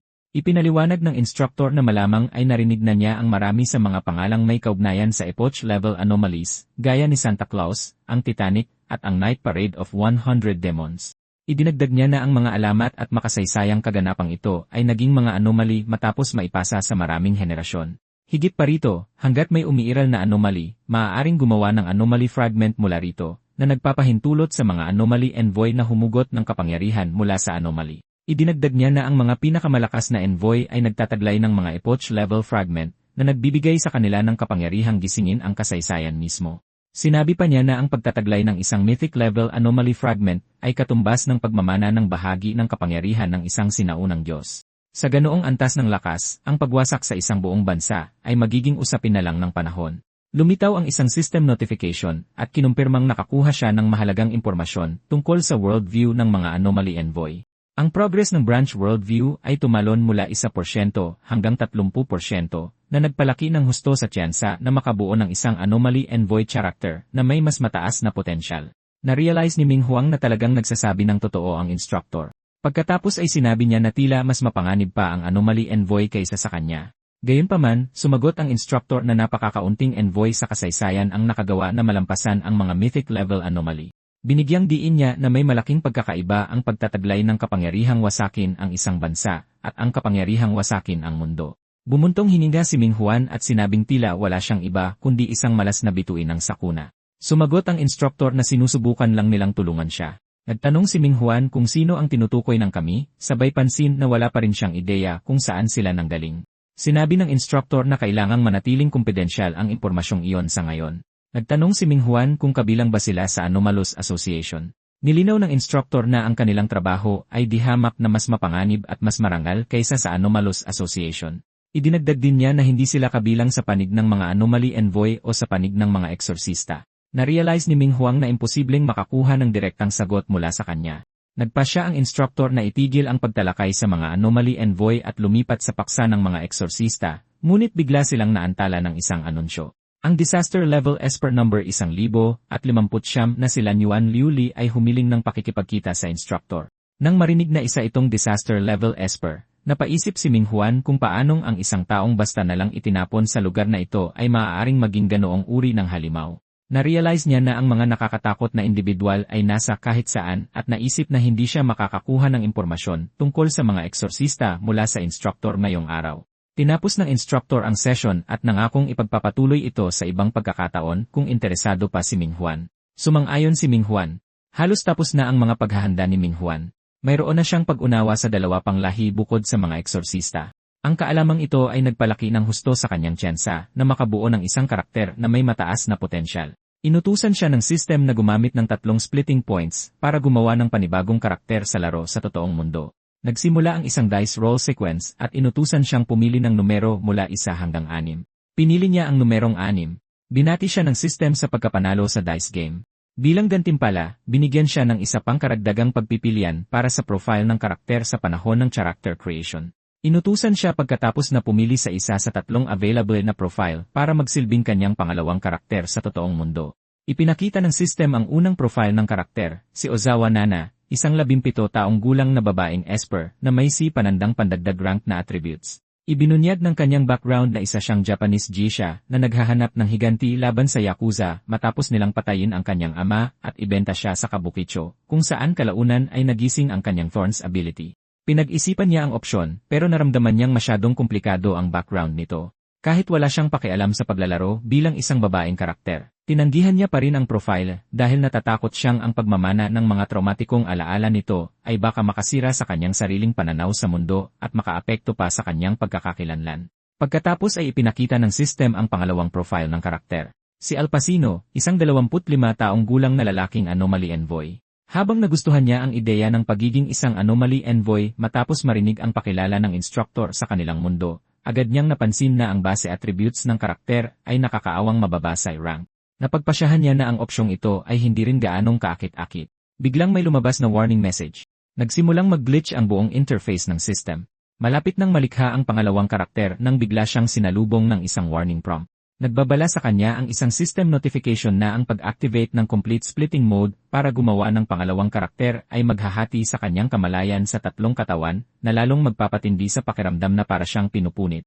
Pinayuhan siya nito na pag-isipang mabuti ang pag-disable ng complete splitting mode bago magpatuloy. Binaliwala niya ang babala, sa paniniwalang ang pagpapatakbo ng tatlong isipan ng sabay-sabay ay walang dapat ikatakot. Katuwiran niya, kung hindi niya man lang kaya itong harapin, hindi na niya kailanman maililigtas ang kanyang orihinal na katawan o makakamit ang kanyang higanti. Nagliwanag ang kanyang mga mata habang nag-a-activate ang complete splitting mode. Nawala ang mga warning message. Naghanda siyang suriin ang pangatlong profile ng karakter at umasang hindi ito isang esper. Isang system prompt ang nagpaalam sa kanya na may lumitaw na isang bihirang karakter sa mga opsyon, partikular na mula sa kategorya ng eksorsista. Nagulat siya sa malas niya dahil ang exorcist class ang pinakakaunti niyang naintindihan. Lumitaw ang pangatlong profile ng karakter sa harap niya. Ibinunyag ng profile ang isang 19 na taong gulang na lalaki na nagngangalang Xia Pingzhu. Mayroon siyang initial evaluation na si panandang pandagdag rank, isang standard prajna talent, at kabilang sa Tier 1 Exorcist class na nagpapahintulot sa kanya na lumaban gamit ang isang soul crystallized heavenly drive. Bukod dito, ang karakter ay nakabuo na ng kontrata sa isang shadow demon at isang nagbabagang kontrata ang lumitaw sa harap niya. Na-realize niya na ito ang mismong demon contract na konektado sa karakter. Kinumpirma ng system na ang character profile number 3 na si Xiao Pingzhu ay matagumpay na napili at papasok sa totoong mundo bilang kanyang pangalawang karakter sa laro. Ipinakita ng system ang dalawang main quest para sa paglago ng napiling karakter, ang Wild Hunt at Righteous Exorcist. Agad niyang pinili ang unang opsyon, sabay pansin na ang pangalan ng pangalawang quest ay agad na nag-alis ng kanyang interes. Matapos piliin ang quest, bumuo ang system ng isang natatanging character cultivation system. Pagkatapos ay inutusan siya nito na maghintay habang binubuo ang kanyang pangalawang karakter sa laro na si Xiao Pingzhu sa totoong mundo at inaayos ang katotohanan para magmukhang natural ang pag-iral nito. Sinimulan na ng system ang proseso ng pag-login para sa Tokyo, Japan at nag-umpisa na ang huling countdown. Nagbago ang pananaw patungo sa Shiba Park sa Minato Ward, Tokyo. Tumingin si Pingzhu sa Tokyo Tower at kinumpirma ang kanyang kinalalagyan. Isang system prompt ang nag-anunsyo na kinakarga na ang mga alaala ng pangalawang karakter. Nagbabala ang system na kapag natapos ang 5 segundong countdown, ang mga alaala ng pangalawang karakter sa laro na si Xiao Pingzhu ay direktang ibubuhos sa kanyang isipan at pinayuhan siyang ihanda ang kanyang sarili sa aspetong mental. Nang matapos ang pagkarga, bumuhos ang mga alaala sa kanyang kamalayan. Sa sobrang pagkadismaya, natanto niyang eksaktong pareho ito sa proseso noong nilikha niya ang kanyang unang karakter. 2 taon nang nagtatrabaho si Xia Pingzhu bilang isang exorcist. Sa isang misyon, ang kanyang kasamahan na si Traffic Light ay bigla na lamang nilipol ang buong koponan ng walang malinaw na dahilan. Hindi nagtagal pagkatapos nyon, nilipol ng exorcist na kilala bilang si Jack the Ripper ang buong pamilya ni Pengzhu. Mula sa sandaling iyon, ang paghihiganti na lamang ang naging tanging layunin na natira sa kanyang buhay. Matapos ang isang taong investigasyon, natuklasan ni Pingzhu na kabilang si Jack the Ripper sa White Crow Brigade. Ang White Crow Brigade ay isang kriminal na organisasyon na may 12 miyembro na binubuo ng mga esper, anomaly envoy, at mga exorcist. Nagsasagawa sila ng mga krimen sa buong mundo. Upang makasali sa brigada at matuklasan ang tunay na pagkakakilanlan ng kanyang kaaway, kinontak ni Pingzhu ang pinuno ng brigada sa pamamagitan ng dark web at nagtakda ng pagkikita sa malapit na hinaharap. Napabuntong hininga si Mingwan matapos makatanggap ng isa pang pagkakakilanlan na pinatatakbo ng puot at paghihiganti. Ayon sa mga alaala ni Pingzhu, ang pinagmumulan ng kanyang kapangyarihan ay 4 na piyesa ng chess. Ang mga ito ay ang King, Queen, Pawn, at Rook. Sa tuwing maa-activate ang isang piyesa ng chess, ang katumbas na unit ay maaaring ipatawag sa katotohanan at susunod ng buong buo sa kanyang mga utos. Bawat exorcist ay nagtataglay ng isang kakaibang sandata ng tadhana na kilala bilang Heavenly Drive. Ang mga exorcist ay nahahati sa 3 tier, at sa bawat pag-angat ng tier, maaari silang lumagda sa isang kontrata sa isang demonyo na magsasanib sa kanilang sandata. Ang pangunahing tungkulin ng isang exorcist ay ang mangaso at magpalayas ng mga demonyo. Nang magising ang Heavenly Drive ni Pingzhu, ang mga pabago-bagong kakayahan nito ay umabot sa double la rank. Ang ganitong kaganapan ay lubhang bihira. Ikinumpara niya ang bagong karakter kay Black Pupa at agad na napansin ang pagkakaiba. Dalubhasa si Black Pupa sa reconnaissance at suporta, kaya hindi siya angkop bilang isang frontline combatant. Kung ang sistemang ito ng pangalawang karakter ay nakatuon sa direktang labanan, perpekto nitong mapupunan ang kanyang mga kahinaan. Binuksan niya ang skill tree ni Xiao Pingzhu. 3 sangay ang lumitaw sa kanyang harapan. Ang unang sangay ay Swarm, na nagpapahintulot sa kanya na kumuha ng mga pawn. Ang pangalawang sangay ay Peace Evolution, na nangangailangan ng mga skill point para mabuksan. Ang ikatlong sangay ay Soul, na naglalaman ng skill na tinatawag na Demon Hunter. Napansin niya na ang system ay naglalaman ng nakagugulat na rami ng mga sangay. In-upgrade ng Peace Evolution skill ang lahat ng piyesa ng chess mula Black Iron rank patungong Bronze rank, na nagpapataas sa kanilang mga base attribute, Habang ang Demon Hunter skill naman ay nagbibigay ng pagkakataong makakuha ng kakaibang piyesa na hindi na muling lilitaw matapos makatulong sa pagpatay ng isang demonyo. Habang naglalakad siya sa mga kalye, natanto niya na ang karakter na ito ay dalubhasa sa pagpapatawag o summoning. Biglang tumunog ang kanyang telepono. Nakatanggap siya ng isang hindi kilalang text message na nagtuturo sa kanya sa private room 3 sa isang underground bar na matatagpuan sa Eschom, Tokyo. Sigurado siya na ang mensahe ay nanggaling sa White Crow Brigade, kaya ito na ang kanyang pinakaunang pagkikita sa kanila. Naglakad siya patungo sa underground bar. Kahit umaga pa lamang, punong-puno na ang lugar ng mga taong nag-inuman at nakikihalubilo. Iniisip niya kung nagdamag ba silang nag-inuman, bagamat kailangang aminin na tila nakagugulat ang kanilang lakas. Huminto siya sa labas ng private room number 3. Sa loob ay ang mga miyembro ng White Crow Brigade, mga double rank na kriminal na pinaghahanap ng Anomalous Association. Itinuring ni Mingwan na gumaganap bilang si Pingzhu na tagumpay ang operasyon hanggat hindi siya agad namamatay. Inaasahan niya na ang kanyang kasalukuyang karakter sa laro ay makaliligtas hanggang sa makalikha siya ng pangatlo. Kung hindi, ang lahat ng kanyang pinaghirapan ay babalik sa isang restricted state. Inabot niya ang pinto para buksan ito. Bago pa man niya ito mahawakan, biglang bumukas ang pinto mula sa loob. Isang batang babaeng nakasuot ng kimono ang nakatayo sa may pintuan. Humarap siya sa kanya ng may matatalas at pulang mga mata. Dumating si Pingzhu sa silid kung saan may isang babaeng nakakimono sa may pintuan. Nagtanong ang babae kung siya ba ang bagong dating. Kinumpirma niya na siya nga iyon. Kasabay nito, inisip niya kung miyembro ba siya ng brigada. Isang boses mula sa loob ang nagtanong kay Iyase kung may dumating na bisita. Ipinaliwanag ng isang lalaki na siya ang kapalit para sa number 12. Idinagdag niya na nais ng commander na suriin nila kung sapat na ba ang galing ng kanyang mga kakayahan. Pagkatapos ay inimbitahan siya ng isa sa mga lalaki na pumasok sa loob.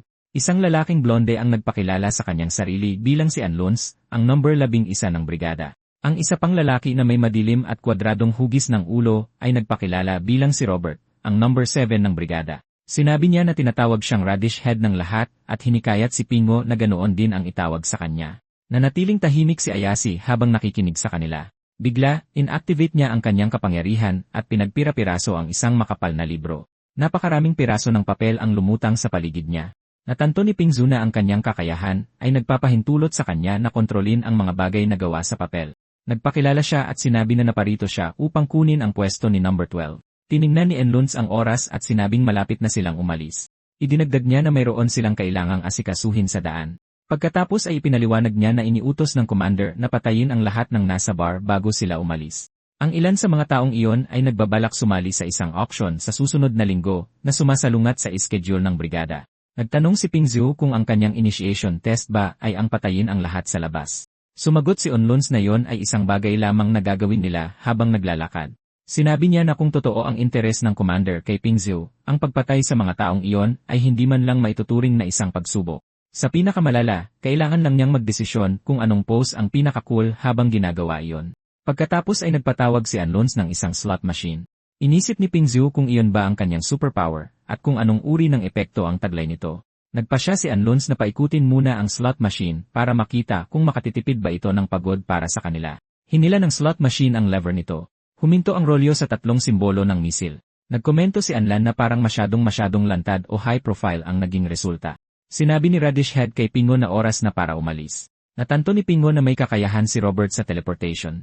Isang pinto ang lumitaw sa harap nila. Nagbabala si Ayase sa kanya na lahat sila ay tatangayin kapag nanatili pa sila roon ng mas matagal. Ngumisi si Anlons at sinabi sa kanya na pupunta sila sa isang lugar na masaya. Nagtanong si Pingzhu kung hindi na ba nila balak patayin ang lahat ng tao sa bar. Ngumiti si Anlonsi at nagtanong kung ano ang kanyang pinagsasabi. Habang naglalakad sila palayo, kaswal niyang idinagdag na patay na ang mga target na yon. Pinanood ni Pingzhu ang slot machine. Nagniningning ito ng may matinding enerhiya. Nagkadurog-durog ang makina bago ito muling nabuo bilang isang dambuhalang misil. Pinanood niya itong inilunsad. Ngayon ay mayroon na siyang bahagyang pagkaunawa sa kakayahan ni Enlon. Napagtanto niya na malamang ay walang sinuman sa loob ng bar ang nakaligtas. Natanto niya na hindi lamang ang bar, kundi pati na rin ang mga eskinita at mga kalapit na residential block, ay malamang na wala ring mga nakaligtas. Sa likuran nila, sumabog ang misil habang paalis na sila sa pinangyarihan. Nagtanong siya kung ano ang susunod. Dumating sila sa isang inabandonang gusali ng opisina. Nagtanong si Pingzhu kung bakit siya dinala roon. Ipinaliwanag ni Anlonsi na sila ay nakatayo sa loob ng isang gusali ng opisina sa Minato Ward, Tokyo. Ikinuwento niya na inabandona ang gusali matapos itong ipasara ng mga otoridad sa Japan dahil 2 empleyado ang biglang namatay dahil sa sobrang pagtatrabaho. Inisip ni Pingzhou na ang tindi ng enerhiya ng pagiging alipin sa kumpanya ay napakalakas kaya naitanong niya sa sarili kung may isinilang bang demonyong alipin ng korporasyon doon. Tinanong niya si Anluns kung bakit siya dinala sa lugar na ito. Isang nakapangingilabot at lumulutang na anyo ang lumitaw sa likod ni Anluns. Sumagot siya na oras na para gawin ni Pingzhou ang pinakamahusay na ginagawa ng mga exorcist. Nagtaka si Pingzhou kung may demonyo ba, at ipinaliwanag ni Luns na mananatili sila sa likod para manood habang nilalabanan niya ang demonyo. Pagkatapos ay susuriin nila ang kanyang ipinakita. Binalaan niya si Pingzhou na kapag higit sa 2 miyembro ang hindi nasiyahan sa kanya, hindi siya matatanggap sa brigada, at papatayin nila siya agad-agad. Sinabi ni Anluns na lumitaw na ang kanyang kalaban at tinanong kung handa ba siyang harapin ito. Dahil dito, matagumpay na nakipag-ugnayan ang ating bida sa White Crow Brigade, at nalaman na ang kanyang initiation test ay labanan ang demonyo ng pagtatrabaho. Isang system notification ang nag-anunsyo ng main quest. Kailangang makarating sa tagpuan at matagumpay na maipasa ang initiation test ng White Crow Brigade. Napagtanto niya na wala siyang ibang pagpipilian kundi magpatuloy. Binuksan niya ang zipper ng kanyang jacket, handang subukan ito. Nagsimulang mabuo ang nakapangingilabot na demonyo. Isa itong dambuhalang nilalang na may 3 ulo at may hawak na tasa ng kape sa isang kamay. Ipinakilala ni Anluns ang kanyang kalaban bilang ang demonyo ng pagtatrabaho. Ipinaliwanag ni Anluns na isa itong kakaibang nilalang na isinilang mula sa hinanakit ng 2 empleyadong namatay dahil sa sobrang pagtatrabaho. Pinaratangan siya ni Ayasi na naggagawa-gawa lang ng kwento dahil wala pa sa kanilang nakakita ng ganoong demonyo noon. Inamin niya na gusto lang niyang magkaroon ng dahilan para masabi ang linyang iyon ng kahit minsan. Hindi natakot si Pingzhou sa demonyo. Sa halip, naglalabas ito ng matinding lungkot. Nakaramdam siya ng awa para sa mga empleyado ng korporasyon. Madali niyang naisip na nagpupuyat sila gabi-gabi habang walang katapusang nag-o-overtime noong nabubuhay pa sila. Pagkatapos, kahit patay na, naging isang nilalang sila na may dalang tasa ng kape at keyboard para lang magamit bilang pagkukunan ng experience points. Sinabihan niya ang demonyo na lumapit habang ina-activate ang kanyang Heavenly Drive chess skill. Sumugod ang demonyo, iwinasiwas ang keyboard habang sumisigaw para sa aumento sa sahod. Naalala ni Pingzhou kung paano gamitin ang mga piyesa ng chess at ini-activate ang isa sa mga ito. Isang nagniningning na piyesa ng chess ang nagkadurog-durog. Buong lakas na inihampas ng demonyo ang kanyang sandata habang sumisigaw tungkol sa performance evaluation. Bumagsak ang malakas na atake sa lupa pero nalito ang demonyo. Napangiti si Pingzhou habang nagkakapira-piraso ang dambuhalang keyboard. Isang system prompt ang nag-anunsyo na ang basic chess piece na king ay lumitaw na. Ipinaliwanag ng system na kahit walang kakayahan sa pakikipaglaban ng king, binibigyan nito ang player ng immunity sa lahat ng pisikal at mental na atake habang nasa battlefield ito. Sinumang kalaban na gustong saktan ng player ay kailangan munang sirain ang piyesa ng king. Nagkomento si Anluns na interesante ang kanyang Heavenly Drive. Sinabi ni Ayasi na wala pa siyang nakikitang ganoong kakayahan noon. Napansin ni Radish Head na kakaiba ang kapangyarihang iyon at naintindihan na niya kung bakit nagka-interes sa kanya ang commander. Napuno ng galit ang demonyo. Nagpakawala ito ng sunod-sunod na marahas na atake na nagpaguho sa paligid. Nakatayo si Pingzhou sa gitna ng pagkawasak at bumulong na walang silbi ito. Mula sa malayo, pinanood ng 3 ang labanan at napansin ni Anluns na talagang kahanga-hanga ang ipinamalas na kakayahan. Malapit nang magwala ang demonyo habang nakatayo sa harap nito ang king. Biglang inihagis ng demonyo ang tasa ng kape nito sa king. Nabahala si Pingzhou. Napagtanto na ang kanyang depensa ay nakadepende lang sa pagpapanatiling buhay sa king, mabilis na nagpatawag si Pingzhou ng 1 pound para protektahan ito. Kinumpirma ng system notification na lumitaw na ang basic chess piece na pound. Inilarawan ito ng system bilang isang unit na may karaniwang attributes at may hawak na mahabang espada. Isinaad nito na bagamat medyo lampa ang kilos nito, ang pinakamalaking bentahe nito ay ang kakayahang talunin ang mga kalaban sa pamamagitan ng dami. Hinarang ng pound ang tasa ng kape. Nanatiling nakatayo ang paon habang hawak ang espada nito. Naglunsad muli ng mabangis na pagsugod ang demonyo habang sumisigaw tungkol sa overtime. Tumugon ang paon ng sunod-sunod na malalakas na hiwa na hindi inaasahan ng demonyo. Pagkatapos ay dumiretso itong sumugod sa demonyo. Umalinggaw ang mga pagsabog sa buong silid.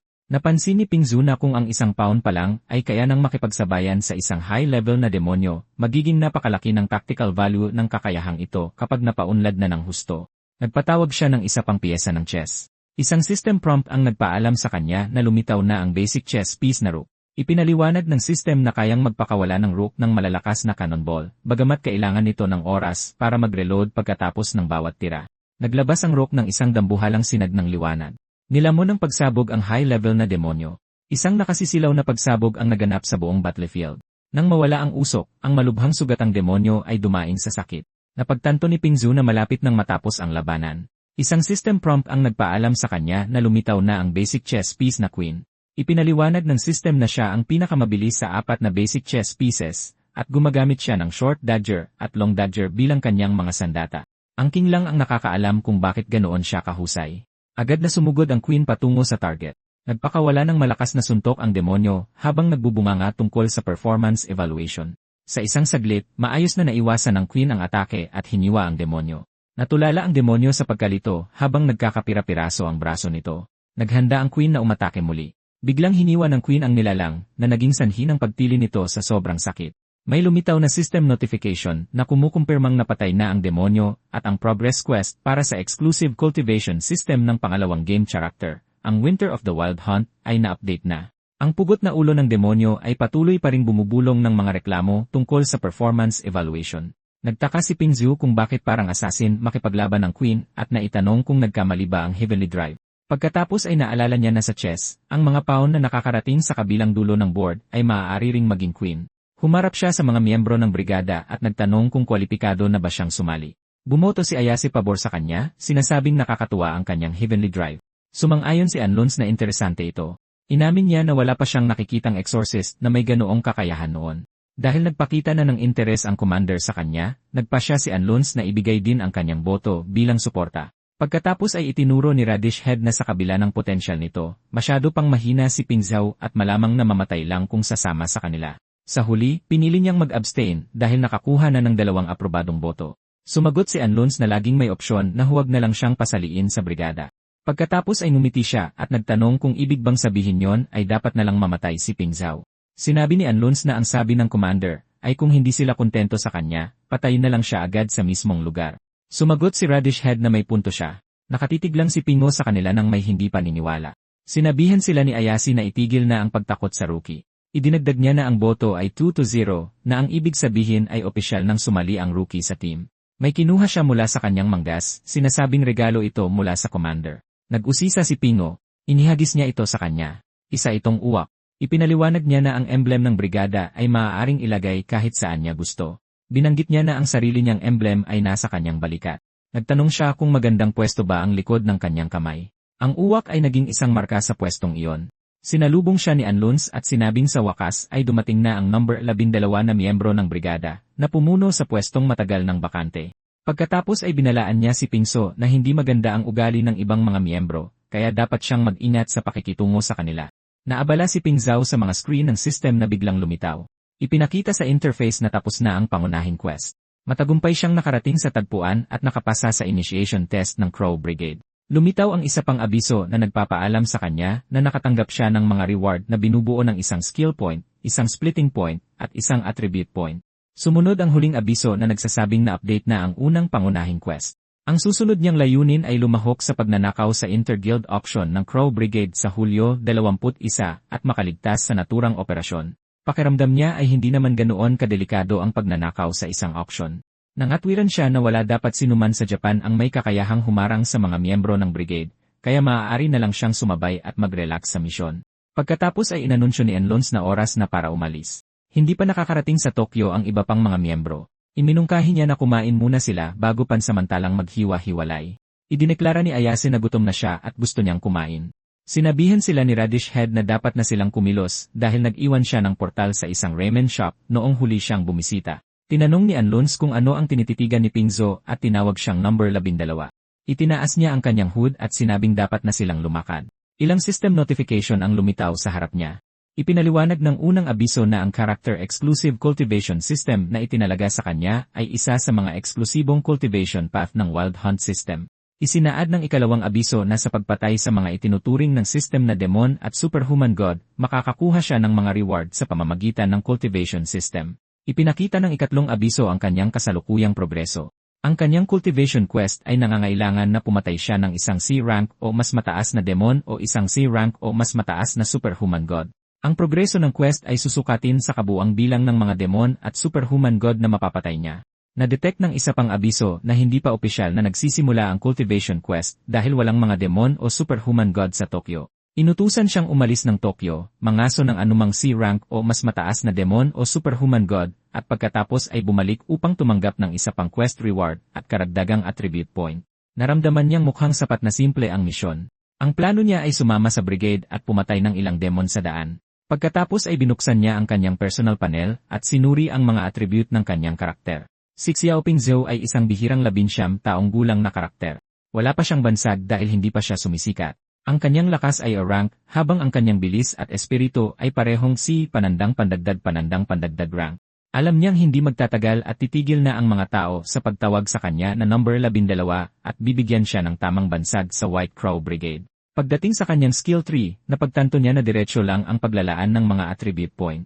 Dahil dalubhasa ang karakter sa pagpapatawag, hindi na kailangang maglagay ng puntos sa lakas. Sapat na ang pagtuon sa bilis at espiritu. Lumitaw ang isang system notification na nagsasabing ang kanyang speed attribute ay tumaas mula high rank patungong E-rank.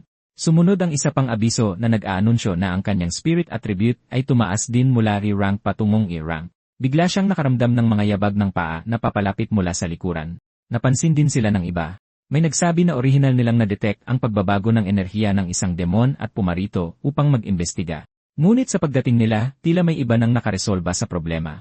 Ang taong iyon ay si Kyon. Nagtanong si Zemai kung ang mga taong iyon ay mga exorcist din at sumagot si Kyon na hindi. Nagulat si Pingzhu nang makita ang nakababatang kapatid ni Wenyu at napagtantong nakatayo rin sa tabi nito ang exorcist teacher nito.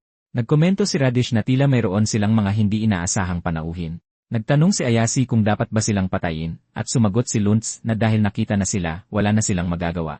Bagamat kasalukuyang ginagamit ni Mingwan ang game character na si Xi Pingzhu sa halip na si Gu Wenyu, lubos siyang nababahala. Nagkita na sina Pingzhu at Kiyon 2 taon na ang nakararaan, at pareho silang nagtataglay ng E-rank Heavenly Drives. Sa loob ng Exorcist Association ng China, minsan na silang itinuring na mga inaasahang sisikat na bituin. Likas lamang nakilala nila ang isa't isa. Napagtanto niya na malala ang kanyang sitwasyon.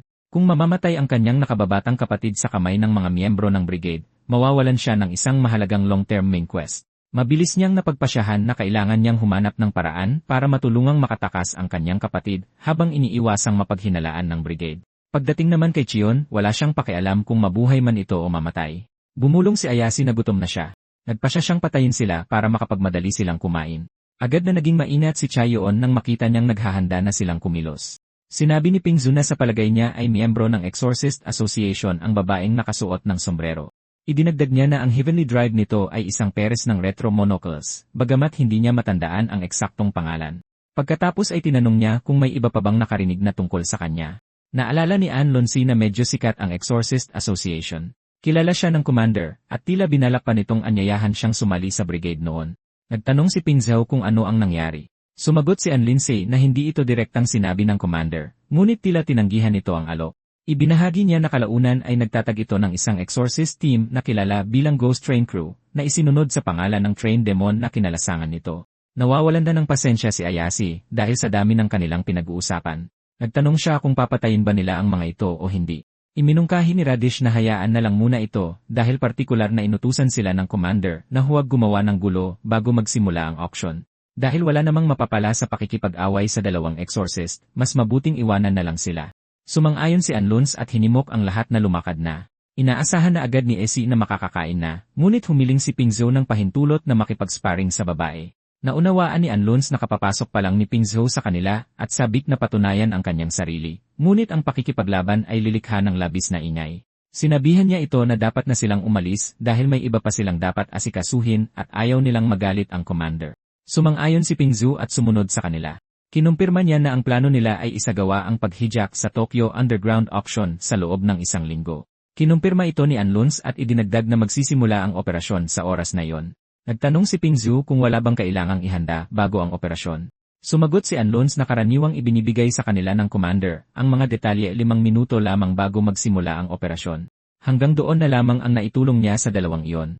Ipinaliwanag ni Anlont na ang sinumang kulang sa ganoong antas ng kakayahang magsagawa ay 10,000 beses nang mamamatay sa loob ng kanilang organisasyon. Idinagdag niya na ang commander ay partikular na interesado sa mga kakayahan ni Pingzhou. Umaasa sila na mananatili siya at mamamatay ng mas mabagal kaysa sa naunang number 12. Habang humahakbang sa portal, naisip ni Pingzhou kung dadalo rin kaya sina Zimai at Kyun sa auction. Napagtanto niya na dahil sa lakas ng kanyang nakababatang kapatid, malamang nalalahok ito sa isang high-stakes na kaganapang katulad niyon. Kahit na gumaganap siya bilang isang undercover agent sa loob ng brigade, malamang na hindi niya ito mapipigilan sa pagsali. Pinanood nilang dalawa ang paglaho ng portal. Hindi makapaniwala si Zemay na tumalikod at umalis na lang talaga ang grupo. Dala ng kuryosidad, nagtanong siya kung may nakakaalam ba sa pinagmulan ng mga taong kapapatagpo lang nila. Sumagot si Chaeyoon na kabilang sila sa White Crow Brigade. Naalala niyang nakakita na siya ng larawan ng isa sa kanila noon. Ang batang babaeng nakasuot ng kimono ay ang panganay na anak ng pamilya Ayase sa Japan. Kalaunan ay nakatanggap siya ng imbitasyon mula sa commander ng White Crow Brigade. Pagkatapos niyon, iniwan niya ang kanyang pamilya at naging miyembro ng brigade. Natigilan si Zemay nang mapagtanto niyang balak sana silang patayin ng mga taong iyon ilang sandali lang ang nakalipas. Kinumpirma ito ni Chaeyoon. Inamin niya na hindi niya alam kung bakit sa huli ay pinili ng mga miyembro ng brigade na huwag umatake. Pagkatapos ay idinagdag niya na ang bawat miyembro ng brigade ay hindi kapanipaniwala ang lakas. Kung talagang binalak nilang lumaban, magiging napakahirap na talunin sila. Napagtanto niya na ang mga alalahanin ng Japanese Exorcist Association tungkol sa White Crow Brigade ay lubos na makatwiran.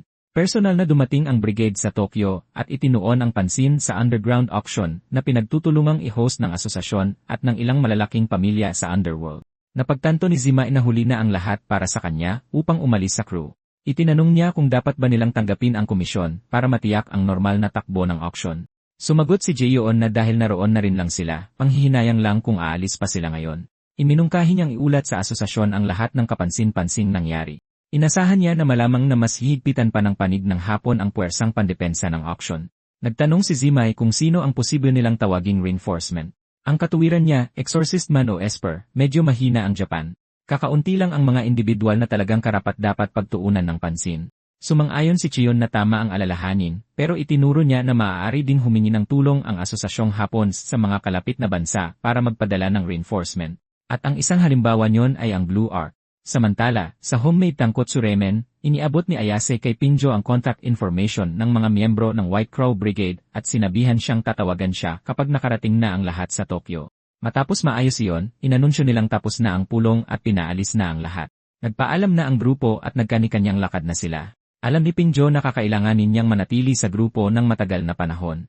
Lalong sumasama ang reputasyon ng White Crow Brigade, at sa madaling panahon, baka makuha na nila ang atensyon ng Rainbow Wings. Hanggat makakakalap siya ng impormasyon tungkol sa Rainbow Wings, kahit tungkol lang sa kapangyarihan ng isang miyembro, magkakaroon siya ng mahalagang alas para sa pakikipagtransaksyon kay Kuya Ki sa hinaharap.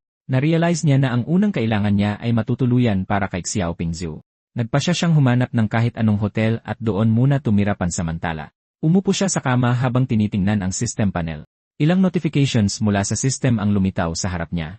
Ipinabatid sa kanya ng unang notification na ang unang branch ng character skill tree, ang Swarm, na nagpapahintulot sa kanyang mag-recruit ng mga pawn, ay mayroong unknown skill na pwede nang matutunan. Ang ikalawang branch, ang Dance, ay nagbibigay daan sa mga piyesa ng chess na mag-evolve.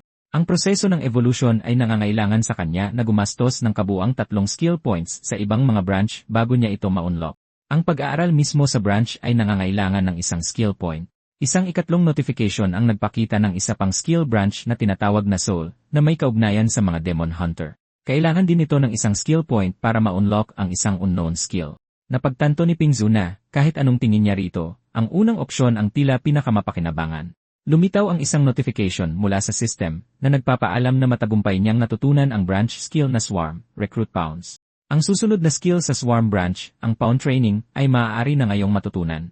Magbibigay ito ng mga kalasag sa kanyang mga paon at hahayaan silang gamitin ang command na Shield Wall habang nakikipaglaban. Isang huling notification ang nag-anunsyo na sa pamamagitan ng Swarm. Dahil sa Recruit Pounds, ang bilang ng mga paon na kaya niyang utusan ay naging 2 na. Kontento na si Pinjo. Dahil sa 2 dagdag na piyesa ng chess, mas naging panatag ang kanyang king. Binuksan niya ang quest panel. Ang unang main quest ay nangangailangan sa kanya na samahan ang White Crow Brigade sa Tokyo Underground Auction Operation sa Hulyo 21 at makaligtas sa misyon. Ang gantimpala ay 3 skill points, isang evolution point, isang splitting point, at isang attribute point. Inutusan siya ng ikalawang main quest na hanapin ang vice commander ng mga masasamang exorcist na pumatay sa kanyang mga magulang. Ang salarin ay si Jack the Ripper. Ang gantimpala sa pagtapos ng quest ay isang skill point, isang attribute point, at isang splitting point. Ang ikatlong main quest ay nag-utos sa kanya na maghanap ng mga pahiwatig tungkol sa dati niyang kasamahan na si Traffic Light. Napansin niya na ang gantimpala para sa unang main quest ay may kasamang 3 skill points. Ngayon lang siya nakakita ng ganoon kalaking gantimpala. Dahil dito, naniwala siya na magiging napakahirap makaligtas sa misyong iyon. Ibinaling naman niya ang kanyang atensyon sa ikalawang main quest. Nagpakita si Jack the Ripper sa isang 4-region squad mission 2 taon na ang nakalipas. Ang layunin ay kailangan niyang mahanap ang pinagtataguan ni Jack the Ripper. Ang gantimpala sa pagtapos ng quest na yon ay isang skill point, isang attribute point, at isang splitting point. At pagkatapos ay ang ikatlong quest. Ayon sa mga alaala ni Xiaoping Zhu, sa isang 4-person squad mission 2 taon na ang nakalipas, bigla na lang nabaliw ang kasamahan niyang si Traffic Light. Si Traffic Light ay nagmukhang tila sinasapian ng isang baliw na mamamatay tao, habang isa-isang pinapaslang ang 3 pang kasamahan. Tumalsik ang dugo sa paligid habang nagaganap ang massacre. Pagkatapos ng pangyayaring iyon, naglaho si Traffic Light ng walang bakas sa mahabang panahon. Sa huli ay naging isa siyang halimaw na dalubhasa sa pangangaso ng mga exorcist. Sa tuwing may matagumpay siyang napapatay na biktima, nag-iwan siya ng simbolo ng hexagram. Sa tabi nito, nagsusulat siya ng mensahe sa Latin na Sodalita Salvifica o Salvation Society. Napag-isip-isip niya na ang pangalang Salvation Society ay tila isang napakamakapangyarihang organisasyon. Kahit ganoon, minabuti niyang huwag muna itong isipin sa ngayon. Marami pa siyang kailangang tapusin. Kaya naman, habang naghihintay ng susunod na abiso ng brigade, hahayaan muna niyang magpahinga ang katawang ito sa hotel. Ngayong mayroon na siyang ikalawang katawan bilang paniguro, binalak niyang gamitin ang Black Pupa para imbestigahan ang ampunan sa pag-asang makakita ng mga pahiwatig tungkol sa laboratorio. Dahan-dahang idinilat ni Minhuan ang kanyang mga mata. Ipinabatid sa kanya ng system na tapos na ang main quest 3. Ang quest ay tungkol sa pag-alam kung ano ang itinatago ng kanyang nakababatang kapatid na si Zemai. Bilang gantimpala, nakakuha siya ng isang splitting point, isang skill point, at isang attribute point. Ipinaalam sa kanya ng system na na-update na ang main quest 3. Ang bago niyang layunin ay bumuo ng pakikipagtulungan kay Zemai na miyembro ng Ghost Train Crew at pagkatapos ay gumawa ng mga koneksyon sa loob ng Exorcist Association. Matapos suriin ang sitwasyon, na-realize niya na posible palang gamitin ang kanyang ikalawang game character para tapusin ang mga main quest ng kanyang unang character. Noong una, binalak niyang gamitin ang Black Pupa para lihim na sundan si Suzume. Pero dahil sa hindi inaasahang pagkakataon, maaari na niyang laktawan ang buong hakbang na yon. Nagpasya siyang ilaan ang lahat ng nakuha niyang attribute points sa speed. Binalak din niyang matutunan ang Restraint Strap Suppression. Isang notification ang nagkumpirma na matagumpay niyang natutunan ang Ruthless Branch skill na Restraint Strap Suppression. Ipinaliwanag ng system na kung ang isang kaaway ay may supernatural abilities at nakararanas ng abnormal status effect, maaari niyang pansamantalang pigilan ang mga kakayahang iyon. Ipinaalam sa kanya ng isa pang notification na na-unlock na niya ang susunod na skill sa branch, ang Superpower Theft. Nagbigay ang system ng karagdagang detalye tungkol sa Superpower Theft. Kapag na-activate na, maaari siyang magapi ng isang Esper gamit ang mga restraint strap. Kung mayroong anumang supernatural abilities ang target, maaari niyang manakaw ang isa sa mga ito. Ang ninakaw na kakayahan ay mawawala pagkatapos ng isang gamit. Gagana lang ito sa 50% ng orihinal nitong bisa, at ang lakas nito ay nakabase sa mga attribute ng Black Pupa. Ang ninakaw na kakayahan ay maaaring imbak ng hanggang 240 oras. Nasabi niya na mas maaga sana niyang na-unlock ang branch na ito kung alam lang niya agad. May isa pang notification mula sa system ang lumitaw. Ipinaliwanag nito na ang paggawa ng susunod na game character ay mangangailangan ng 9 na splitting points, habang 2 pa lang ang mayroon siya ngayon. Kapag nakaipon na siya ng 9 na puntos, makakagawa na siya ng isa pang game character sa totoong mundo. Napansin niya na tumaas ng husto ang requirements. Nag-isip siya kung nag-aalala ba ang system na baka maging schizophrenic na siya. Na-detect ng system na nanatili siya sa lungsod ng Legion sa loob ng 3 sunod-sunod na araw. Dahil dito, na-unlock na ang mga event card ng lungsod. Sa mga itinakdang oras, maaaring lumitaw ang isang card event sa kung saan sa lungsod, at ang pagtapos nito ay magbibigay sa kanya ng isang event card. Isang holographic map ang lumitaw sa harap niya. Ipinaliwanag ng system na makakakita siya ng isang exclamation mark ng event card na lumulutang sa itaas ng skyline ng lungsod. Kailangan niyang pumunta sa lokasyon sa ilalim ng simbolo at hanapin ang event trigger point para makapasok sa card event. Natutuwa siyang isipin na mayroon na ring mga side quest na yon. Lalong nagmumukhang laro ang mundo sa pakiramdam niya. Agad niyang nakilala ang lokasyong minarkahan ng exclamation mark ng event card. Iyon ang library ng ampunan. Noong nakatira pa siya sa ampunan, ang paborito niyang lugar ay ang library. Nagkataon namang ito rin ang pinakamisteryosong bahagi ng buong ampunan, ang basement. Naalala niya na ang pintong bakal na pababa roon ay may ilang patong ng mga kandado. Minsan na siyang nagpagalagala pababa sa hagdan ng basement at sinubukang itulak pabukas ang pintong bakal. Huling-huli siya sa mismong akto ng direktor ng ampunan. Bilang parusa, ikinulong siya sa silid sa kisam sa itaas ng silid aklatan sa loob ng 3 araw. Kinalaunan, nang muling mapag-usapan ang bagay na yon, iginiit ng direktor na ang basement ay isang underground shelter na itinayo para sa paglikas noong panahon ng digmaan. Subalit, sinasabing nanatili itong sarado sa loob ng maraming taon at puno na ng alikabok at dumi. Iginiit ng direktor na pinagbabawalang pumasok ang mga bata dahil baka magkaroon sila ng mga sakit sa baga. Isang posibilidad ang biglang pumasok sa kanyang isipan. Sa likod ng pintuang bakal ay ang basement ng silid-aklatan, at ang kanyang orihinal na katawan ay nakatago pala sa ilalim ng ampunan sa lahat ng pagkakataong ito sa halip na inilipat kung saan-saan.